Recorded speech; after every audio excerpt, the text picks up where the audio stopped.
riding in my car one day, in the express lane, rolling on the freeway, and suddenly the phone rings. Hi, I'm Night 987. I always listen to I Love Baguio with Mr. G on your radio on Cool 97.5. Pagbati mula sa Summer Capital ng Pilipinas.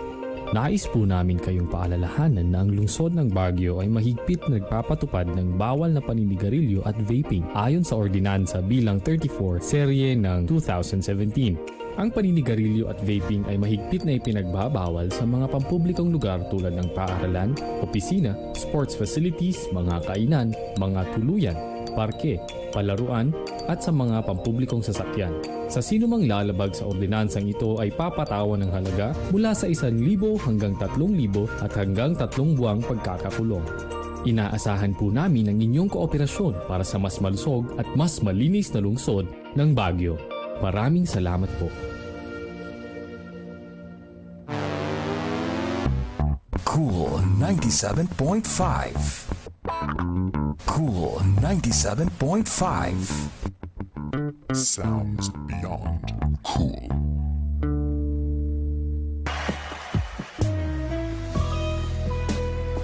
Somebody lift your hands as we celebrate the greatness of our God. He's great and He's greatly to be praised.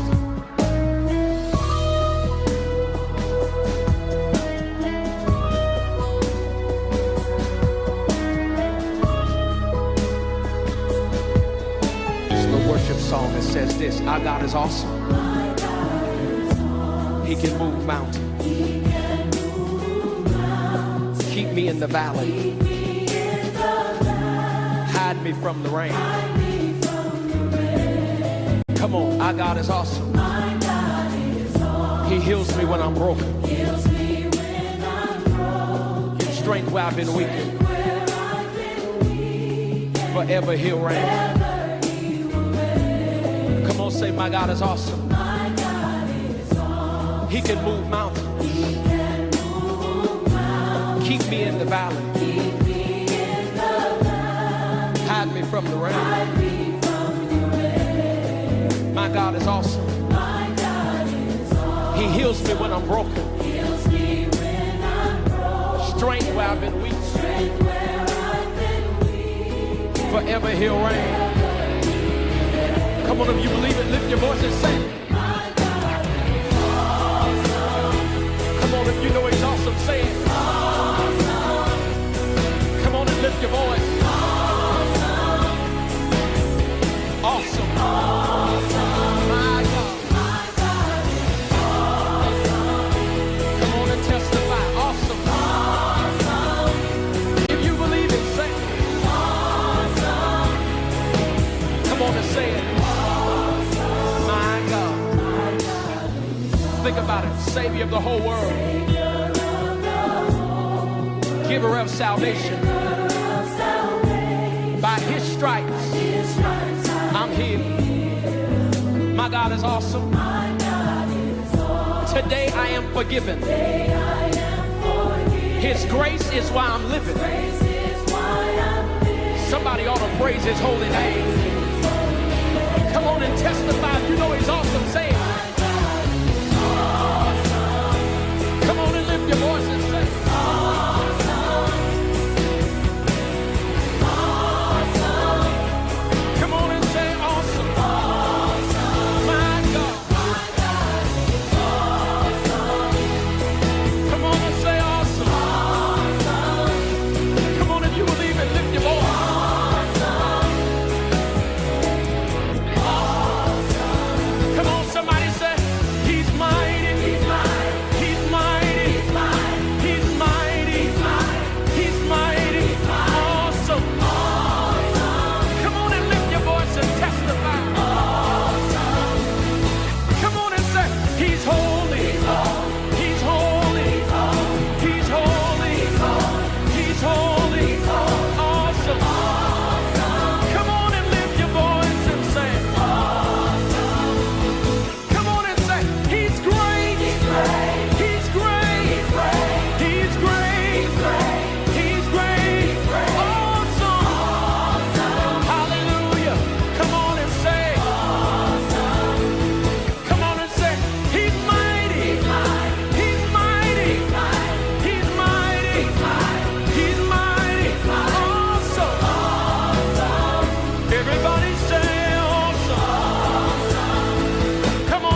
in the valley. Hide me from the rain. My God is awesome. Heals me when I'm broken. Strength where I've been weak. Praise His holy name. Somebody ought to celebrate the awesome God.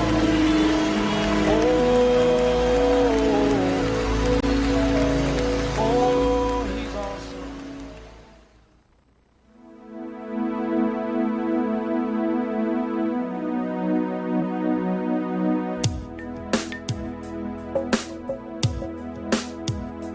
Cover me, cover up my tears, cover up this man who's covered up in fear. 'Cause I need a piece of mind, I need a piece of you to cover all that's gone and everything that's new. 'Cause you unveil me with your mercy. I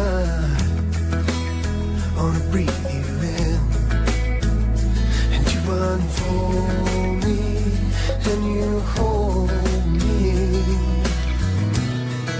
So cover up my heart, and cover up my soul, and cover up this world, and everything I know.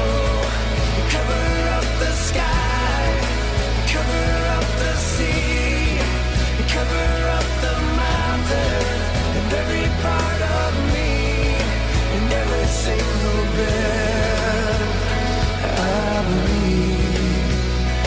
Cover me.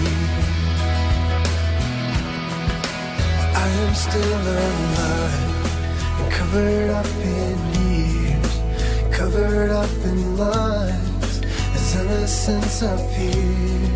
So give me a piece of mind, give me a piece of you to cover all that's old with everything that's new. 'Cause you unveil me with your mercy. I wanna breathe you in, and you unfold me, and you hold me. So cover up my heart, and cover up my soul, and cover up this world, and everything I know. Cover up the sky, and cover up the sea, and cover up the mountain, and every part of me, and every single breath I breathe. Cover me.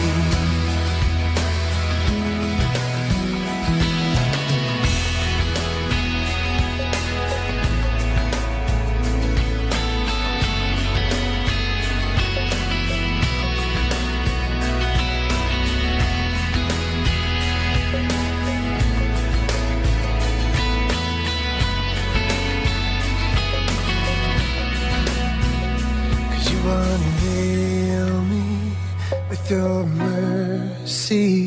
I wanna breathe you in, and you unfold me, and you hold me. I wanna shed their skin, 'cause you unveil me with your mercy. You unfold me, and you hold me. You unbreak me, but you take me. Oh, cover up my heart, cover up my soul, cover up this world, and everything I know. Cover up the sky, cover up the sea, cover up the mountain, and every part of me, and every single breath I breathe. Would you cover me? Would you cover me?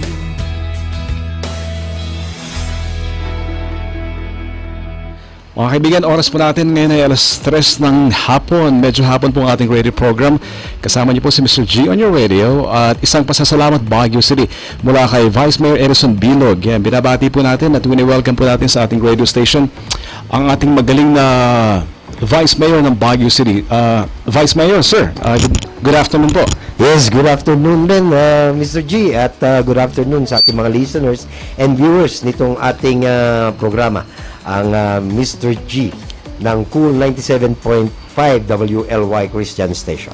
Alam niyo po, sir, pag naimbitahan po namin kayo, talagang sa amin, gold mine po talaga yan, sir. Treasure, sir. Napakalaga sa aming radio station na makasama po kayo. If I would remember, sir, you were here last year. Yes, yes. Kasama si Engineer Mapalo. Yes, yung ating tourism officer. Ayan, mga kaibigan, isang pasasalamat Baguio City. Sir, i-flash ko lang po sa screen po, sir.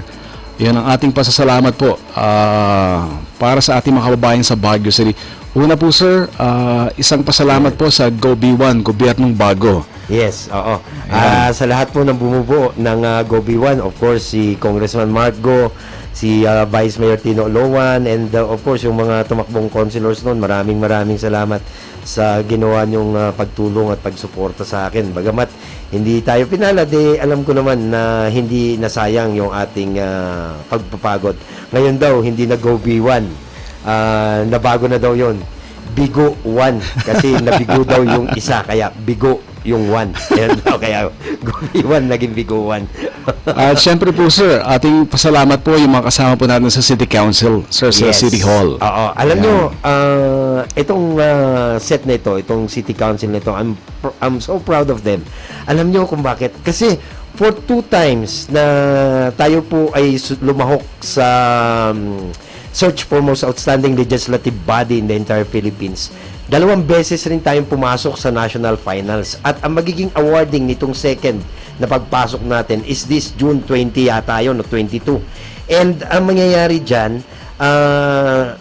12 ang pumasok sa national finals na City Council, at kasama nga dyan ang ating City Council. Kaya sabi ko, yung ating pinagpapaguran na kahit hanggang alas 9 ng gabi tayo nagse-session, nagbunga at hindi nasayang yung ating pagod. Nung una, nung lumaban tayo, nag-place number 2 tayo, yun yung first time kong umupo bilang Vice Mayor. That was 2014 to 2016. Nag-second place tayo doon. Ang tumalo sa atin Quezon City Council ng 1%. And hopefully ngayon naman manalo na naman tayo, kasi itong search na ito is good for 3 years sa isang termino. So 2 taon, 2 beses tayo pumasok sa national finals. At mga kaibigan, sir, ito yung ebidensya. Yes. Congratulations po, sir. Thank you. Maraming salamat. And of course, sa ating pong City Council members, and of course, sa staff po natin, at saka sa buong Sangguniang family, headed by Attorney Brenner Bengwayan. Congratulations rin sa inyo.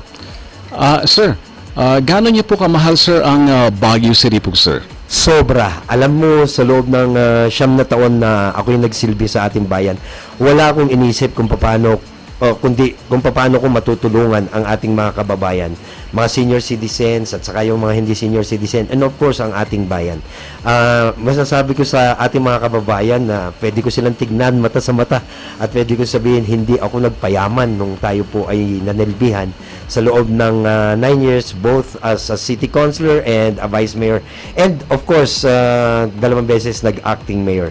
And talagang mahal na mahal ko ang siyudad ng Baguio. Sabi ko nga, ang tanging magpapaalis sa akin sa retirement na patutunguhan natin ay kung mapapabayaan ang ating mahal na lungsod, at kung talagang hindi mabibigyang solusyon yung mga problema natin dito sa ating lungsod, doon ako uli aalis sa aking retirement at babalik po tayo. Pero kung maganda naman at talagang wala namang problema ng siyudad ng Baguio, bakit pa tayo magpapalit? Dapat tuloy-tuloy pagka maganda ang patakbo ng ating gobyerno. Mga kaibigan, isang pasasalamat Baguio. Kasama po ang ating kaibigan mula kay Vice Mayor Edison Bilog. At sir, medyo na-touch po ako dito, sir.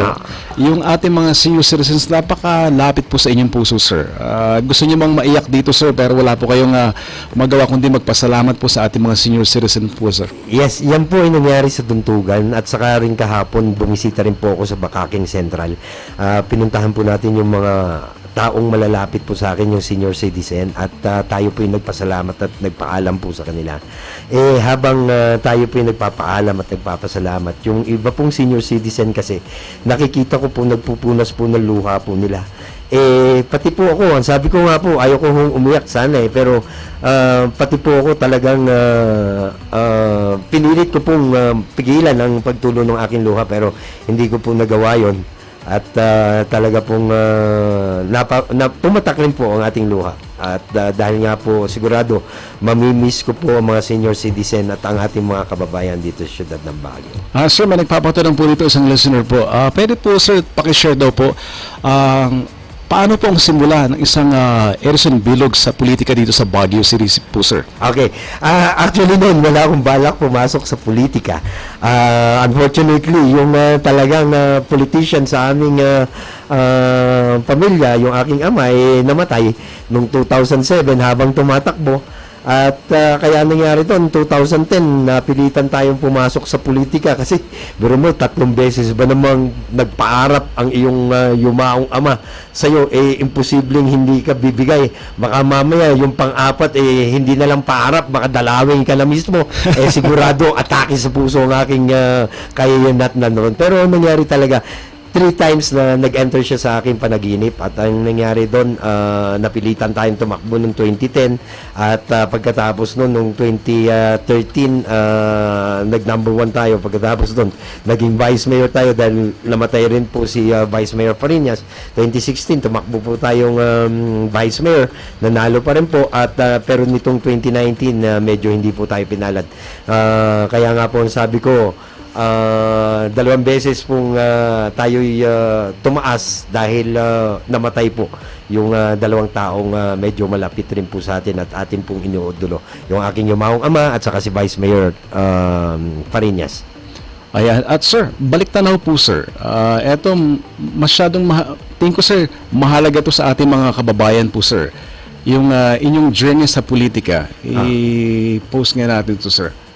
Ayan. So, would you still remember this particular situation long time ago? Yes. Way back in 2012. Yes, opo. Ayan. Yan po yung simula ng ginagawa natin pagbibigay ng educational supplies sa ating pong mga kababayan, lalo na po ngayong mga mahihirap po nating kababayan na hindi po maka-afford na bumili ng kanila po mga educational supplies at mga bags. So, ang ginawa po natin, nung tayo po'y counselors, nung tayo po'y counselor pa lamang, first term, ang nangyari po, yung educational supplies, ipinamigay na po natin yan. At ginagawa po pa rin po natin yan, kahit nung tayo po'y vice mayor na, at hopefully, kahit wala na po tayo sa serbisyo at wala na pong balak pa pumasok sa politika, sana po magawa ko uli yan at pipilitin ko pong ipagpatuloy yung programang yan para po sa mga mahihirap po nating kababayan. Sir, I would remember bago kayo pumasok sa politika long time ago, nandiyan na mismo ang serbisyo publiko. I would remember sir, yung libreng bigas na yan sir, no? Yes. Okay. Ang daming mga kababayan ang talagang nagkaroon ng pagkakataon na magkaroon ng kaginhawaan sa kanilang mga tiyan. Alam niyo po yung ginagawa po natin pagbibigay ng bigas. Iyan po yung ginagawa ko na po nung tayo po nasa Public Attorney's Office. Yes, sir, alam niyo po yung ginagawa ko po kasi minsan ako po pumupunta doon sa bahay ng ating mga kliyente at naghahanap po tayo ng mga witnesses, lalong na po yung mga nakakulong at wala pong ganong means yung kanyang pamilya na pumunta sa ating opisina dahil sa layo. So ang ginagawa po natin, ako po ang pumupunta sa kanila. At pagka nakita ko po medyo nahihirapan po yung pamilya, ang ginagawa ko, ako na po mismo nagbibigay po sa kanila ng bigas para magamit po nila yan. So ito pong ginagawa po natin, libreng bigas program, hindi po ito during the time na ako po inahalal bilang konsyal. Ito po yung ginagawa ko na po nung ako po ay abogado pa lamang nung tayo po ay nasa Public Attorney's Office. Just remember po kasi ang mga kliyente po sa PAW talaga po may hirap, kaya ang ginagawa ko po, pinipilit ko pong tulungan sila hindi lamang po sa legal services na ibinibigay ko po, kundi pati na rin po sa makakaya ko pong mga mga pagkain po nila, yan po binibigay natin. Minsan nga po, may dala-dala pa ho akong mga prutas, lalo-lalo na pagka may mga bata na nandun, may apple ako, may orange ako, kaya sasabihin ko po, medyo napamahal na rin po sa akin ng mga taga La Union nung tayo po ay nasa San Fernando City, La Union at nagsilbi po doon. At syempre po, Vice Mayor Elson Bilog, pagkatapos po ng election po, sir, inyong mga taga-suporta, nakikita po natin, sir, no? Yung kanilang pagsabi na maraming salamat po ang ating mga kababayan dito po sa Cordillera. Eto po, yan pong picture na yan po yung nung aming pong sabi na po natin final rally. At tayo po ay pinilit ng ating pong mga supporters na magsayaw ng Igorot dance at ginawa naman po natin yan. At ito nga po, nagpasalamat po ako sa kanila.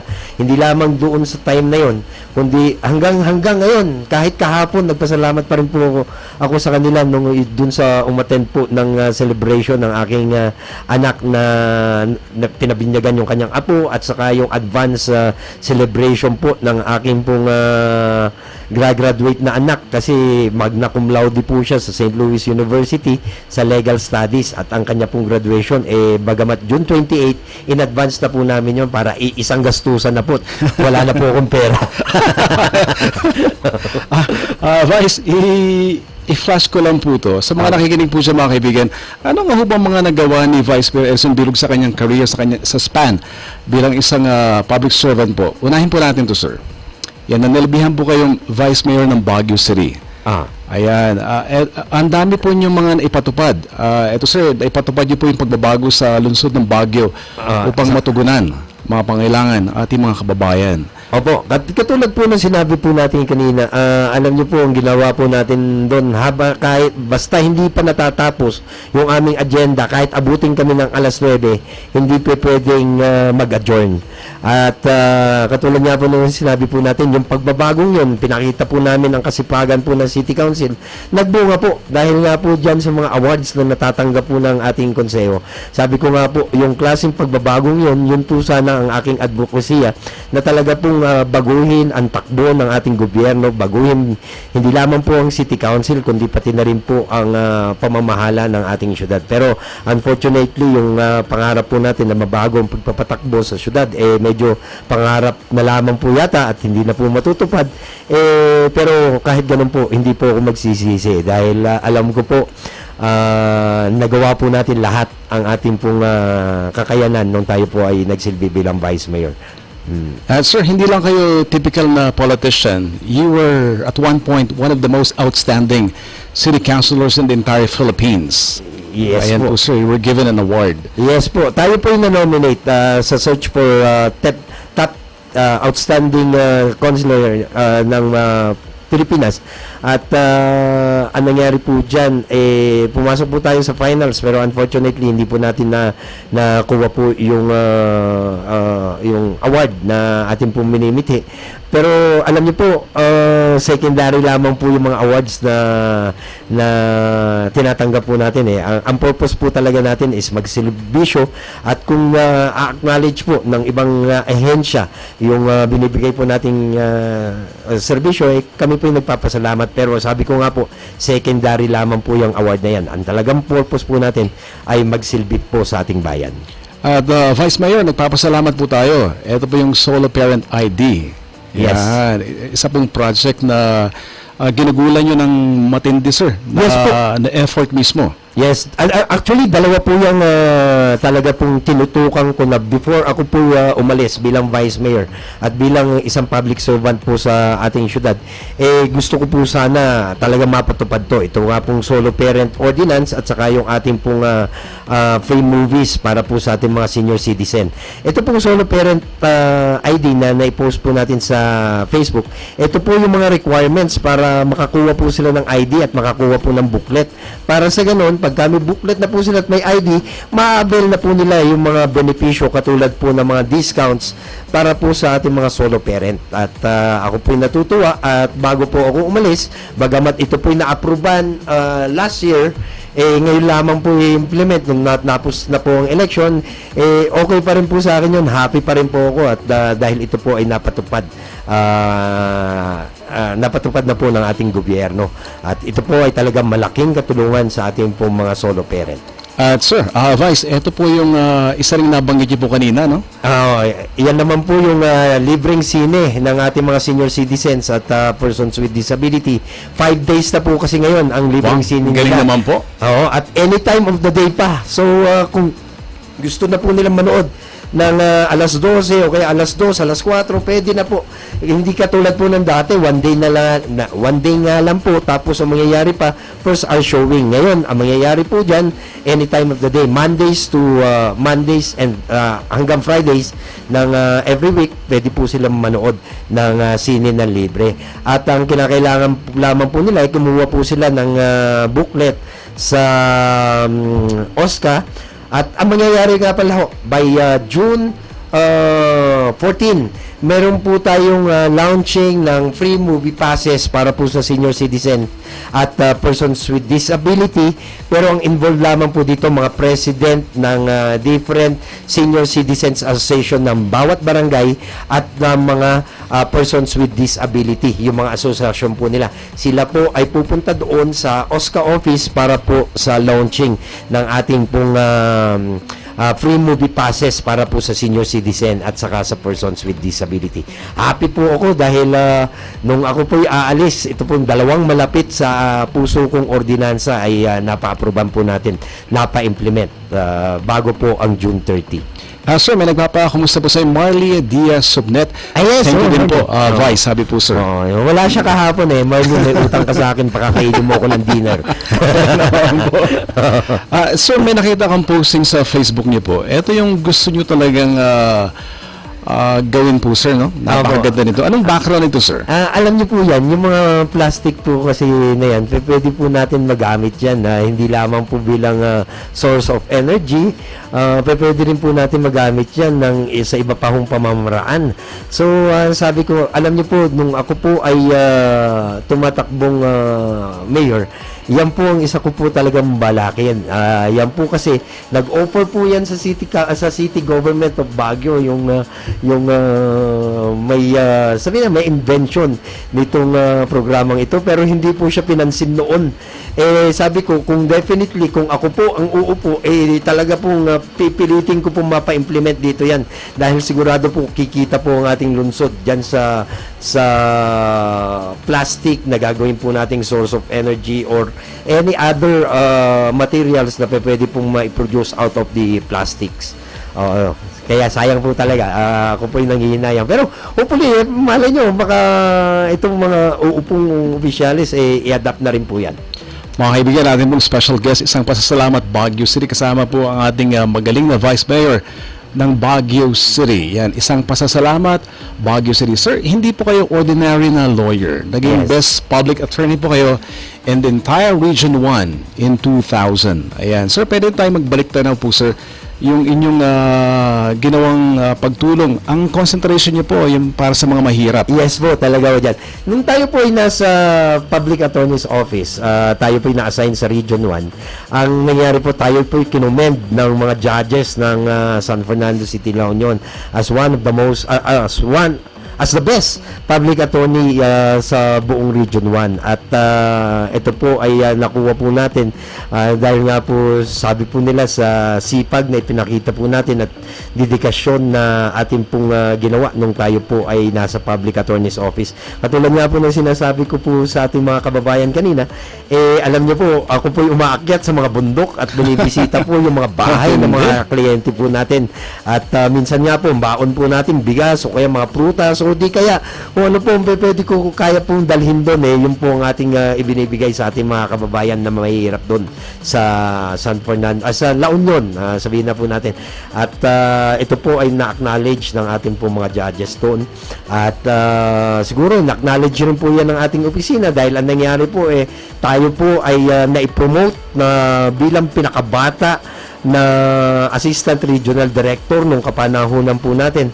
At ako nga po nagpapasalamat noon sa aking boss na si Chief Persida Acosta na in-acknowledge po yung ginagawa ko pong pagtulong sa ating mga kababayan doon po sa probinsya ng La Union at yung iba pa hong probinsya na nasasakupan ng Region 1. Mga kaibigan, babalik po tayo. Ipapakita po natin sino ho ba talaga si Edison Bilog, sir. We are just about to play a video. Yes, po. Balik tanaw, mga kaibigan. Pag makita natin si Vice Mayor Session Road, pwede tayo mag-jamming ng konti. Yes. Naglalakad po tayo sa Session Road at minsan tumitigil po tayo at nakikipagkwentuhan sa mga kababayan po natin kahit sa kalsada. Sir, alam naman po ng karamihan na Jeff Rocks po talaga kayo. Sir, eto sir, you love sports. Di ba, sir? Alam niyo po, Hinebra ako. grade 2 pa lang po ako. Ako po naglalaro na po ng basketball at ang aking pong favorite player si Jaworski. At talaga pong diehard Hinebra fanatic po ako. At ang gustong-gusto ko nga po never say die. Yung comment niya po daw nila sa akin kanina, nung aking kabatchmate, ikaw yan. Dapat never say die. Sabi niya. Totoo po yan. Sir, merong comment dito galing sa Facebook. Pakihilo po kay Vice Mayor Edison Bilog. Ang maganda sa kanya, politician siya, Vice Mayor siya, pero pag nakausap mo in person, parang hindi mo maaanino ang power, ang posisyon sa pagkatao po ni Vice Mayor Edison Bilog. Sir, bakit po sir? Actually sir, doon kami nahihiwagaan po sa inyo kasi pag sinabi niyong politicians, seryoso, kumbaga pag pipila ka para makausap sa opisina. Pero sir, kayo iba eh. Kahit na pagod po kayo, nandiyan pa rin ang ngiti para sa ating mga kababayan.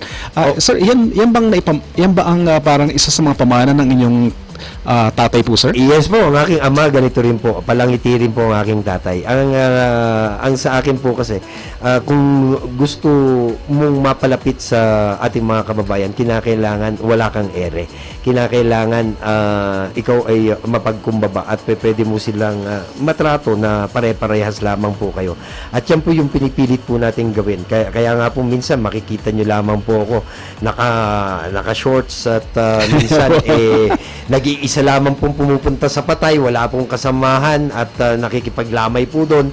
At sabi nga po nila, hindi ka ba natatakot? Ang sabi ko, wala naman sigurong galit sa akin para pag-isipan ako ng masama. At yun po kasi ang nakita ko pong gusto ng ating mga kababayan, isang leader na pwede po kagad nilang malapitan. At yun po ang pinilit ko pong ipakita sa kanila para sa ganun hindi po sila mahiyang lumapit sa akin at sabihin po nila yung akin pong problema. Actually, yan rin po yung ginagawa ko noon sa Public Attorney's Office. Alam nyo, doon yung makikita kahit preso, inaakbayan ko at nakikipag-istorya ako. Oo, talagang iba. Sabi ko nga, iba kasi ang ganon ang sistema mo. Talagang sasabihin nila lahat yung problema nila at kung ano talagang nangyari dun sa kanilang mga particular case. At nagpapasalamat niya ako at na-acknowledge yan ng ating mga kababayan. At mga kaibigan, ako po, I am a witness kasi for so many times po nakausap po namin ang ating magaling na Vice Mayor ng Baguio City. Naiba po talaga, millennial ang dating. Napaka-approachable po talaga. Vice, i-play po natin to sir. Apo. Ayan, magbabalik tanaw po tayo. Sino ho ba talaga si Vice Mayor Edison Bilog? Dito lamang sa Cool 97. Sino si Edison Bilog? Batang palengke na namulat sa kahalagahan ng marangal na pagtatrabaho. Kay Bilog ako. Naging isang janitor habang nag-aaral sa College of Law. Kay Bilog ako. Naging abogado pampubliko ng mga mahihirap. Ang bunga, pinakabatang na-appoint na Assistant Regional Director ng Public Attorney Office noong kanyang kapanahunan at pinuri ng mga hukom bilang Best Public Attorney sa buong Region 1. Kay Bilog ako. Naging City Councilor taong 2010, tanging elected city official na 100% perfect attendance sa 2 termino sa lahat ng City Council sessions. Kay Bilog ako. Tumakas sa hospital confinement upang maka-attend ng council session para ipaglaban ang puno sa SM Baguio. Ayon sa kanyang doktor, kung mga ilang minuto pa siyang hindi nakabalik sa hospital, ang kanyang appendix ay puputok na at maaaring magdulot ng kanyang kamatayan. Dahil dito, na-nominate bilang one of the most outstanding city councilors in the entire Philippines. Kay Bilog ako. Nanilbihan bilang Vice Mayor ng Baguio, nagpatupad ng pagbabago sa konseho para matugunan mga problema ng lungsod ng Baguio at ng ating mga kababayan. Ang resulta, ang City Council sa kauna-unahang pagkakataon nanalo sa Search for Most Outstanding Legislative Body in the Philippines. Nag-akda ng mga praktikal na ordinansa sa City Council para sa benepisyo, interes at proteksyon ng nakararami, mayaman man o mahirap. Ang Anti-Bullying Ordinance ng tanging layunin ay protektahan ang ating mag-aaral sa anumang makakasakit at makakasira sa personalidad at pag-aaral ng ating mga kabataan. 5 araw na libreng panonood ng sine para sa ating mga senior citizens at persons with disabilities. Anti-Discrimination Ordinance, lubos na pagbabawal sa diskriminasyon para igalang ang karapatan ng bawat isa. Pantay-pantay na pananaw sa relihiyon, ethnicity, sexual orientation, kasarian, disability at edad. Solo Parent Ordinance, karagdagang tulong at benepisyo kagaya ng discount sa medicines, groceries, tuition fees at burial assistance. Tax Amnesty Ordinance na binibigyan ng pagkakataon at unawa ang ating real property taxpayers sa anumang kadahilanan ay nahirapang makapagbayad ng kanilang taxes sa tamang schedule na isettle ng isang bayaran sa loob ng 6 na buwan ang kanilang penalties, surcharges, interest at arrears. Trabaho lang para sa ating bayan at mga kababayan. At ngayong papalaot sa mas mataas na posisyon ang kanyang gustong ipakita, puso at malasakit sa pagbibigay ng solusyon sa mga problema ng ating lungsod. Puso at malasakit kay Bilog kami.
Dahil importante ka, kami na ang lalapit. Dahil hindi dapat ito pinalalampas. Dahil abot kamay mo na, abot kaya pa. Hatid ng pangalang pinagkakatiwalaan sa lowest monthly installment, big discounts at maraming free giveaways. ADESA. Ngayon kapitbahay mo na ang ADESA Appliance Tour sa St. Vincent Gym, Nagilian Road, Baguio City, May 26 to June 9, 2019. Kaya mga taga Baguio at malapit sa Baguio, punta na sa ADESA Appliance Tour. Exclusive ito. ADESA Appliance Tour for DTI Benguet Permit Number 0050 Series of 2019. Sa ADESA Exclusive Installment Blossom, nagbubloom ang savings with 0% interest up to 12 months installment on selected appliances. It's the season for savings sa ADESA Installment Blossom from May 15 to June 30, 2019. Sa ADESA Installment, kayang-kaya!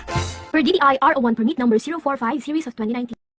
ADESA Appliance Tour. Exclusive ito. ADESA Appliance Tour. For DTI Benguet Permit Number 0050 Series of 2019. Sa ADESA Exclusive Installment Blossom. Nagbubloom ang savings with 0% interest up to 12 months installment on selected appliances. It's the season for savings sa ADESA Installment Blossom. From May 15 to June 30, 2019. Sa ADESA Installment, kayang-kaya.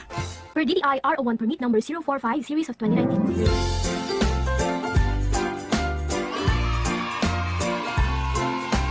What's a croissant and donut? Yummy! Tasty. Creamy! It's Cronuts, it's Cronuts. Made by Chef Nuts Cronuts. Have the best of both, croissant and donut in one. Cronuts! The first and only Cronut store in Baguio. Chef Nuts Cronuts. Chef Nuts Cronuts. Visit now at Chef Nuts Cronuts, second floor of SM City Baguio. More than a croissant, more than a donut. It's Cronuts. Only at Chef Nuts Cronuts. It's Cronuts, it's Cronuts. Made by Chef Nuts Cronuts. Good news! Your favorite Chef Nuts Cronuts is now also available at Cedar Peak, Mabini Street, Baguio, and at Chongsan, La Trinidad. Welcome to Baguio Central University, BCU. From its humble beginnings as a vocational school, founded on December 5, 1945, to what it is today, after the grant of its university status on August 15, 1977, BCU has produced graduates who have landed in high positions in private and government service, top-notchers in licensure examinations and board examination performance over and above the national passing rate. BCU, located in its 3 campuses, the main Bonifacio campus, the Magsaysay campus, and the Padre Burgos campus. BCU offering affordable education and scholarship grants to the financially challenged but deserving students like the eagle in its seal. Baguio Central University, BCU, continues soaring high towards excellence. For more inquiries, just call 424-8216 or 444-9247 or see us on Facebook, www.facebook.com/Baguio Central University. BCU is located at number 18 Bonifacio Street, ABCR Barangay, Baguio City. BCU.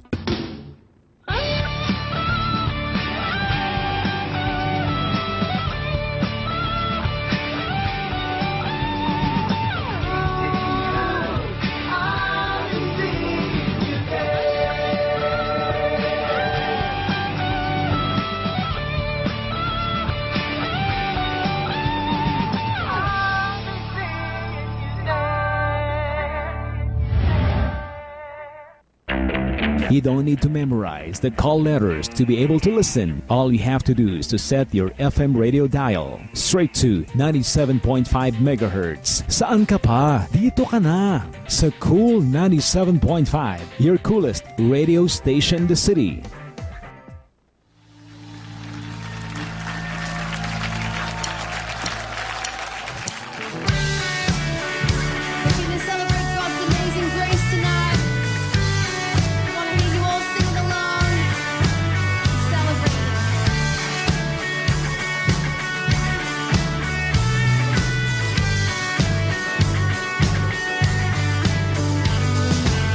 Who breaks the power of sin?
Worthy is the Lamb who was slain. Worthy is the King who conquered the grave. Worthy is the Lamb who was slain. Worthy is the King who conquered the grave.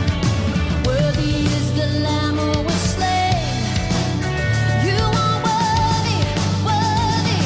Oh, this is amazing grace. This is unfailing love. That you would take my place. That you would bear my cross. You laid down your life. That I would be set free. Oh, Jesus, I sing for all that you've done for me. All that you've done. All that you've done for me.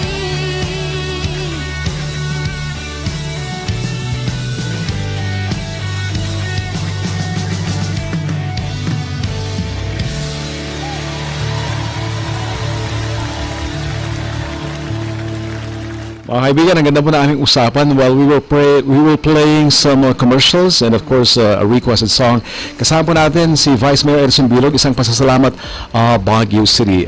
Sir, pwede ba nating ikutan yung mga pasasalamat po natin sa iba't iba po mga sektor ng lipunan na tumulong po sa inyong kandidatura na karang election po, sir? Well, of course, ang una natin pasasalamatan dyan ang ating Panginoon dahil bagamat hindi man tayo nagtagumpay, ginabayan naman niya tayo at inalayo tayo sa anumang kapahamakan. At ganoon rin sa ating mga ibang kandidato. Ang maganda doon, talagang ginabayan niya rin at iniligtas niya sa anumang hindi magandang pangyayari. At dapat lamang pasalamatan natin ang ating Panginoon dahil nga very peaceful ang ating election dito sa siyudad ng Baguio.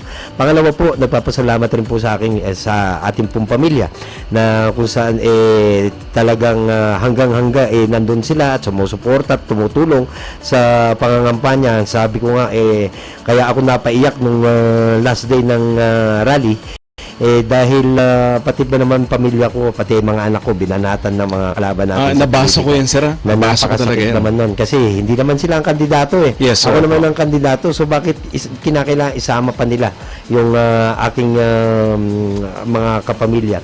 And then of course, ang aking mga supporters at saka yung ating mga campaigners na alam mo, nung tayo po yung natalo, yung iba po nating campaigner na depressed. Yung isa nga po ayaw kumain ng ilang araw. Tapos yung iba na kaibigan po natin hindi pumasok for 15 days, nag-leave dahil nga po sa sama ng loob niya po. Ako po yung nagpapasalamat sa kanila sa mga tulong po nila at suporta. And of course si Mr. and Mrs. Dennis and Nana Ayong na may-ari po nung ginawa po naming headquarters na talaga pong sa kanila yung laki-laki po ng utang na loob po ng pamilya Bilog sa kanila. And of course, ang ating pong mga brother at sister na miyembro po ng Guardians, brother and sisters na miyembro rin po ng Magdalo.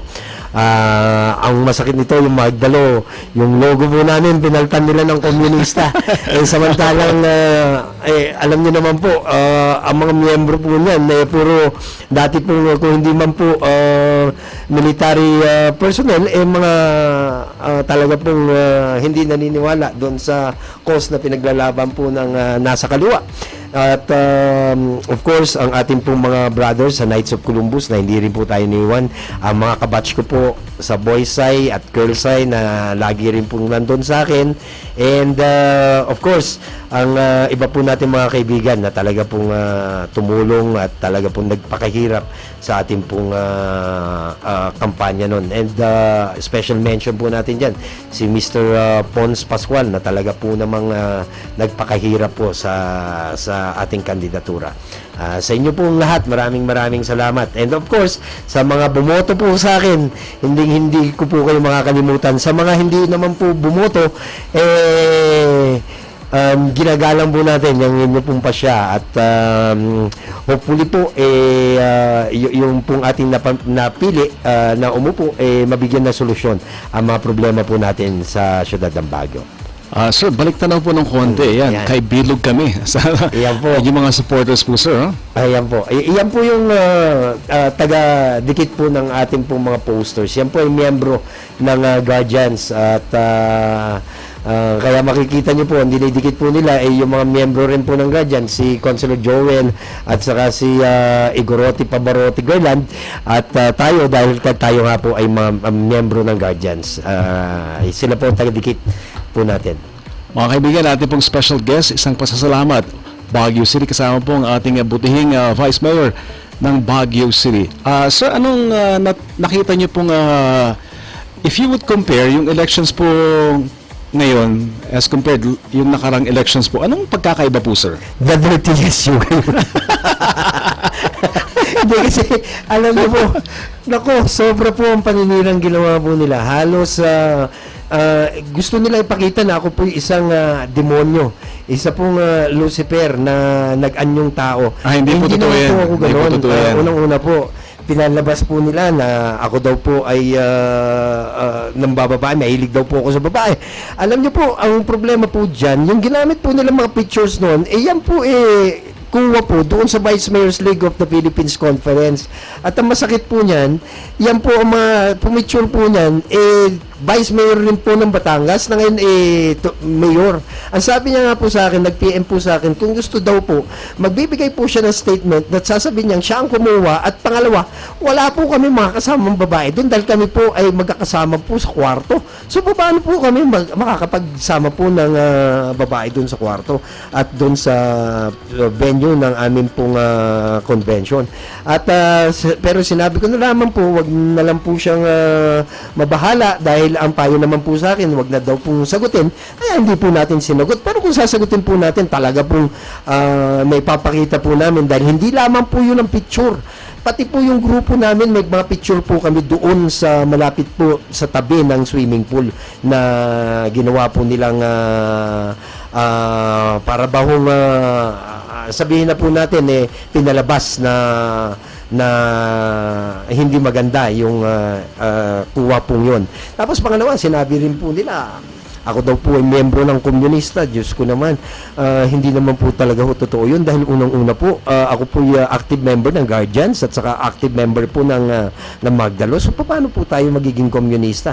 Pinalabas pa ho nila, ang belt ko daw po ay gusi.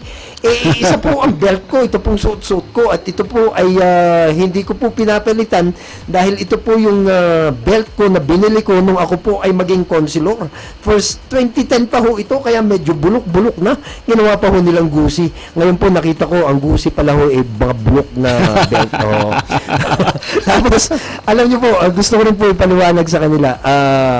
Yung picture na pinakita po nilang ako po ay nasa Bungan, yan po ay kuha 3 years ago, 4 years ago. At tayo po ay niyaya po noon ni Mr. Alex Rojas na taga Batangas na nakiusap sa akin kung pwede dahil nga po nagbabakasyon siya, makapanood naman daw po siya kung paano po ang sabong dito sa Baguio dahil siya po ay sabongero doon sa Batangas. So, out of naman po, dahil bisita nga naman po natin, isinamahan ko po siya doon. Ang nangyari nung pagsama pa ho natin, pinicturan. At yun po yung last kong pagpunta noon sa Sabungan 4 years ago. At sabi ko nga po, bakit nila ginagawang issue sa akin yan dati naman, hindi lamang po ako ang politician na pumupunta po noon sa Sabungan dahil alam niyo po, hindi naman para po magsugal ang pwede niyo pong gawin doon. Pwede naman po kayong makipaghalubilo, makipagstoryahan sa mga kapwa po nating kaibigan doon sa Sabungan. So sabi ko, bakit po ba galit na galit po yata sila o pinapalabas po nila masama yung ginawa kong pagpunta po doon. Madami pa ho silang ginawa sa akin. The worst is yun nga po yung atake po sa aking asawa at anak na sinasabi nila na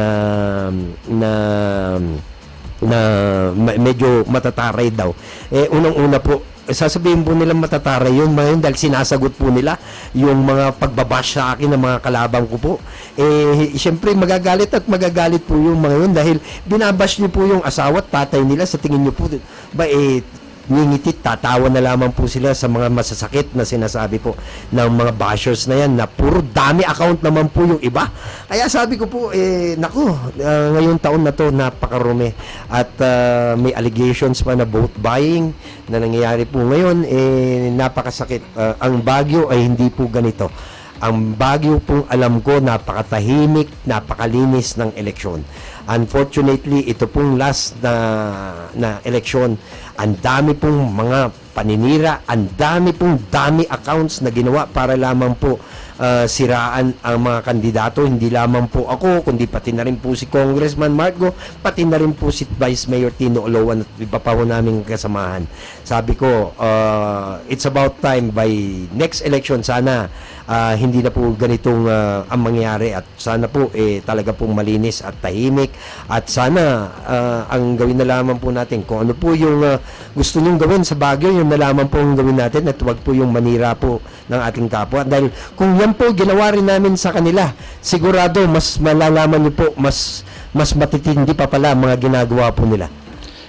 Kaya ayun nga po ang ating kasagutan, na napakadumi po ngayon na naging eleksyon po natin dito sa syudad ng Baguio. Sir, yung chinek po namin ang inyong Facebook, sir, wala kami nakitang hatred messages po, sir. Yes. In person, inaatake na kayo ng karang elections, pero sir, nakakatawa pa rin po kayo. Yun po ang ginaganti ko sa kanilang ngiti. Tapos, alam niyo po kasi, sa Globe 1 po, wala po kayong makikitang paninira na ginawa po namin. Kahit po nung kampanyahan, hindi po kami naninira. At pangalawa po, yun po yung napag-usapan po namin pulisiya, na dapat ang ipapakita lamang natin kung ano yung gagawin natin sa syudad ng Baguio kung tayo po ay umupo. Alam niyo po, ang dami pong paninira dyan. Ang ginagawa na lamang po ni Congressman Mark Guanon, sinasagot niya para ma-clear yung kanyang pangalan. Ako naman po, ang akin po kasing paniniwala, hindi na po kinakailangan sagutin, dahil alam naman po ng mga kababayan natin na yan po ay pawang mga kasinungalingan lamang. In the long run, dapat pala sinagot ko na. Para sa ganun, na-air ko rin yung side ko. Pero ako po ay naniniwala na alam naman po ng ating Panginoon kung ano po talaga at sino po talaga ang Vice Mayor Bilog. Ang ating lamang pong miniti talaga ay mapagsilbihan ng ating mga kababayan. At never ko pong inisip na magpayaman po ako. Ako po'y aalis sa pagiging Vice Mayor at sa public official, na makikita po ninyo ang aking bank account, zero po, hindi po kami nagpayaman po talaga mag-asawa dyan sa amin pong tungkulin. Mga kaibigan, atin po nga bisita, isang pasasalamat Baguio City.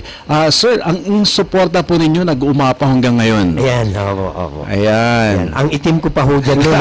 Katatapos lamang po ng election yan Inimbitahan po ako ng ating pong mga kaibigan na umattend po ng birthday celebrant ng ating pong isang kaibigan dyan sa picture na yan. Sana po, wag niyo po na naman gagawing issue, dahil dadalawa kami pong lalaki yan nandun, baka sabihin nyo, ng babae na naman po kami. Hindi, kasi natatawa ako nun, kahit ba naman yung picture namin na magkakabatch sa SLU Boys ay nung alumni, dahil nagpa-picture kami doon sa yung promodizer ng isang alak. Ang nangyari doon, pinutol yun at pinalabas na para bang kami nang bababae doon sa kapicture namin. Hindi po yung totoo. Ang naawa nga po ako dun sa aking mga kabatch at yung mga may asawang tao pati yung mga misis nila sigurado naapektuhan rin dun. Dapat sana hindi po nila ginagawa yung ganong klase, dahil hindi lamang po pamilya ko, pati ho aking mga kaibigan binabanatan, mga kabatchmates, pati po yung Magdalo na aking pong organisasyon, binanatan pa rin po nila. Sobra naman po yata, napakawala naman po yata nilang konsyensya. Sir, ang kagandahan po nito, nakita nila during the last elections, yung mga iba, inatake, pero ngiti pa rin kayo ng ngiti.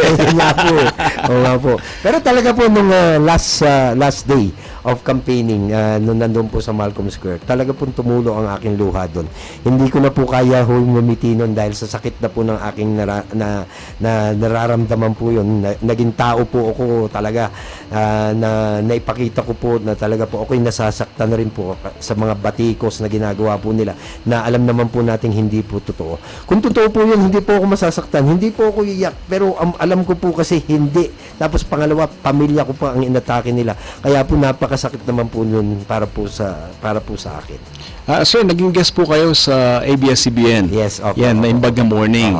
Ayan, sir. Ibig sabihin ito, sir, marami pong naniniwala sa isang Edison Bilog po, sir. Opo. Tinan niyo po yung aking mata dyan. Medyo malungkot pa rin po ang aking mata dyan.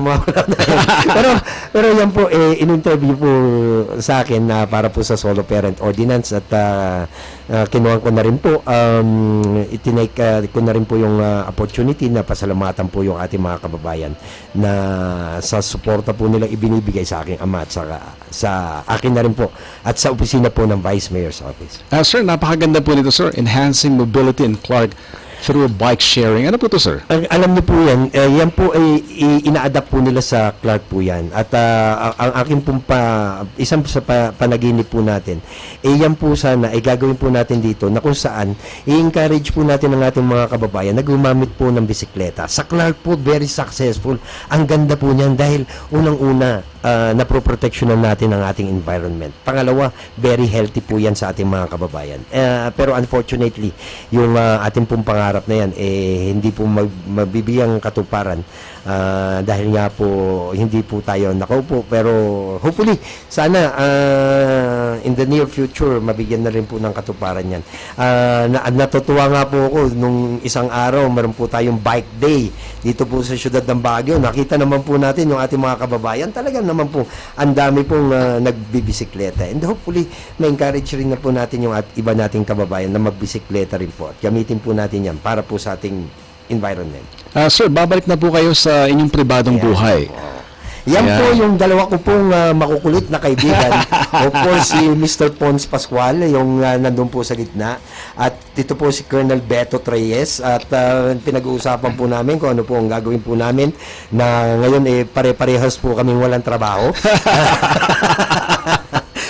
Kaya po yan, nag-meeting po kami tatlo kung ano pong gagawin po namin.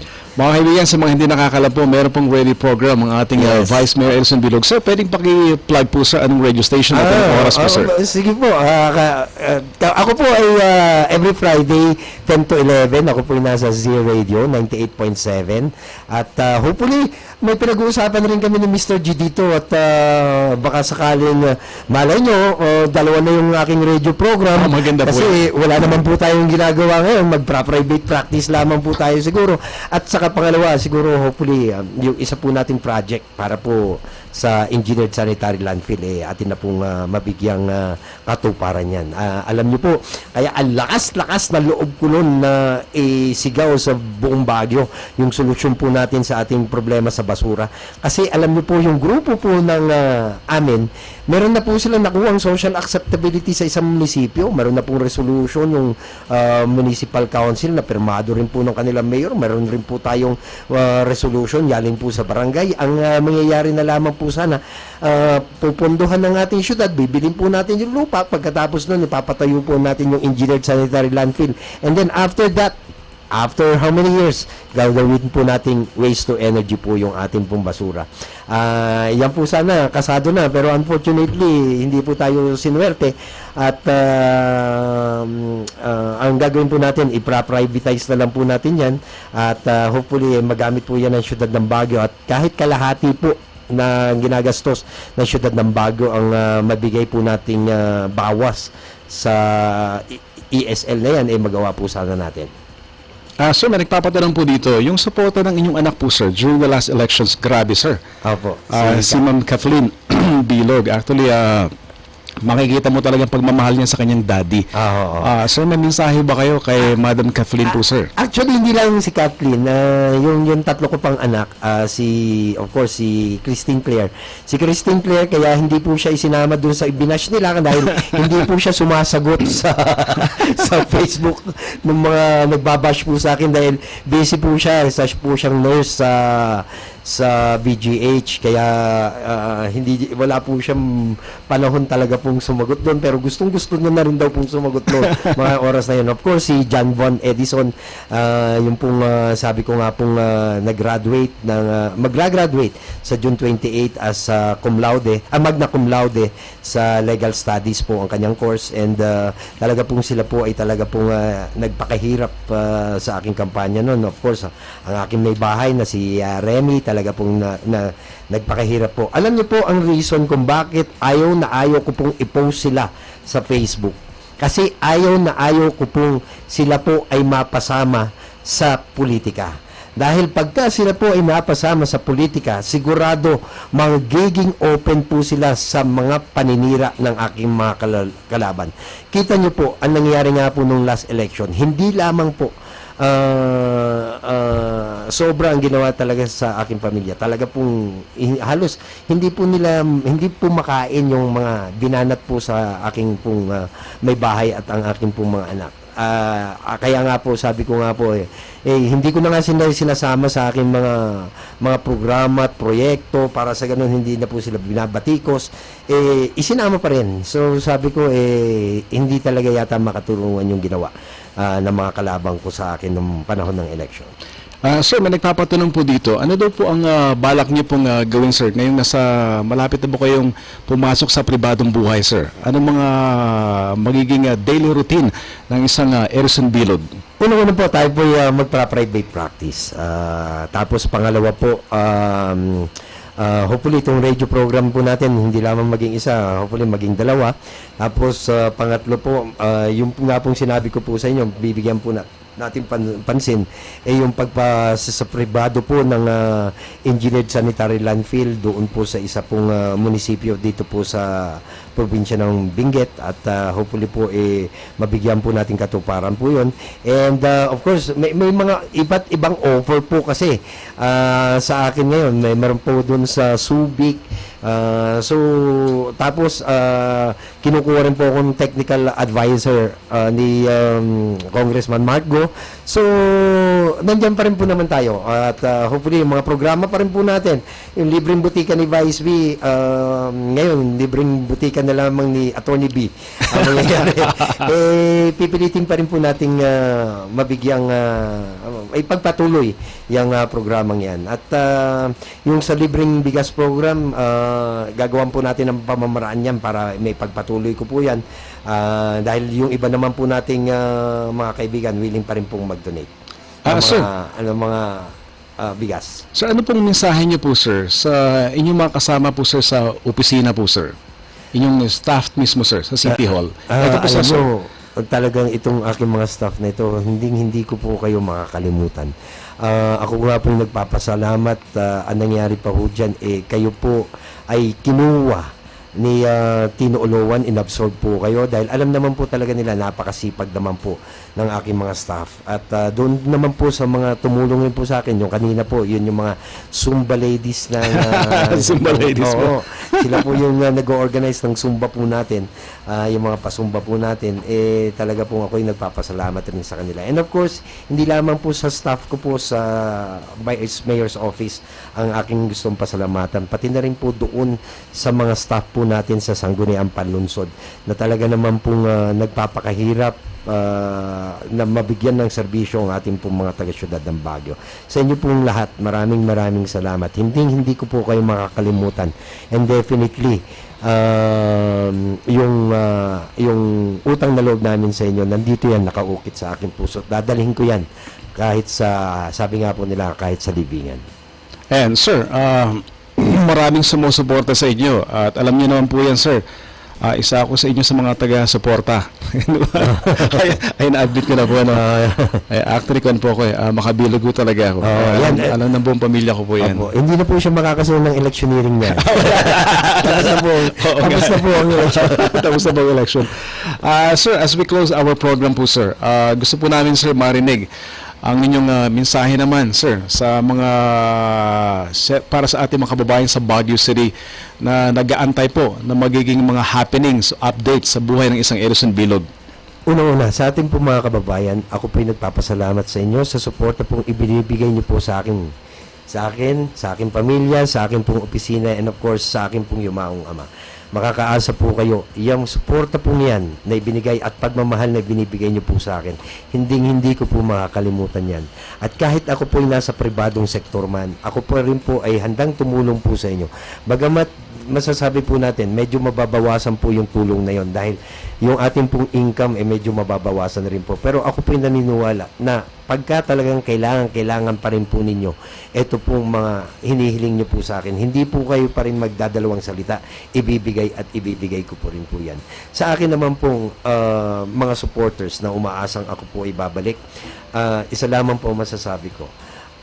Sa ngayon po, wala po akong desisyon na bumalik sa politika. Ang atin po ngayon pinagtutuunan ng pansin ay of course ang aking pamilya, pangalawa po ang aking pong buhay abogado bilang isang private practitioner, at pangatlo po kung paano ko pa rin po kayo matutulungan kahit wala na po ako sa serbisyo.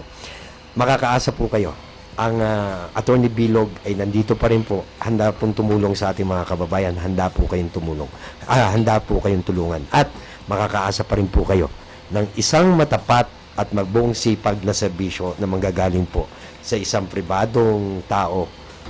Walang iba kundi si Attorney Edison Bilog po. Maraming salamat po sa inyo. Ang laki po ng utang na loob ko sa inyo, lalo na sa inyo, Mr. G. Talagang hindi mo ako iniwan hanggang sa uli.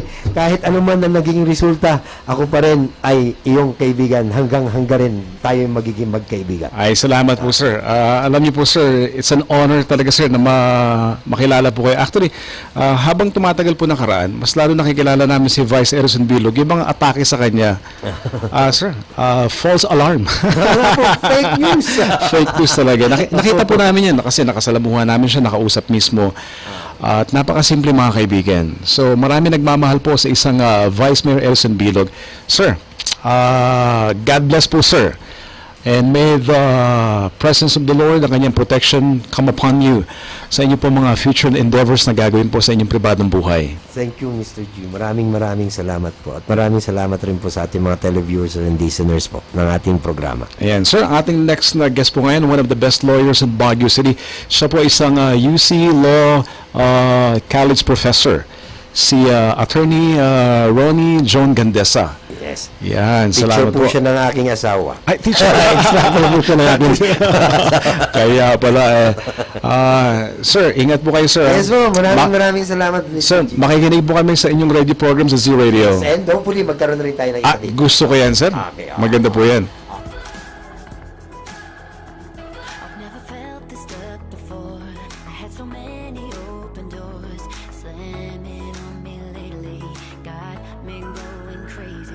Wasn't this your will for me? Wasn't that what I believed? Maybe I was just mistaken, missed what you were saying. I had a hard time letting go, but you're the one who's in control. So I won't worry when things don't go my way, and I won't fear when my plans don't fall in place. No need for me to second guess, you're not the guy to second best. No plan B, I don't always know what you're doing, but you're doing it perfectly.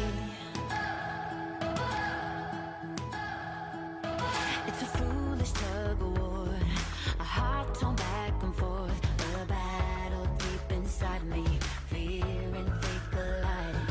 So I'm calling off the fight, whether I go left or right, you'll be there waiting for me. You write the bigger story, so I won't worry when things don't go my way, and I won't fear when my plans don't fall in place. No need for me to second guess, you're not the guy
This is my something better. You brought it all together, like finding buried treasure through closing doors and countless tears. You saw me standing here. This is my new horizon, the song after the silence. Thank God for stormy weather, the boats that never made it home. This is my something better.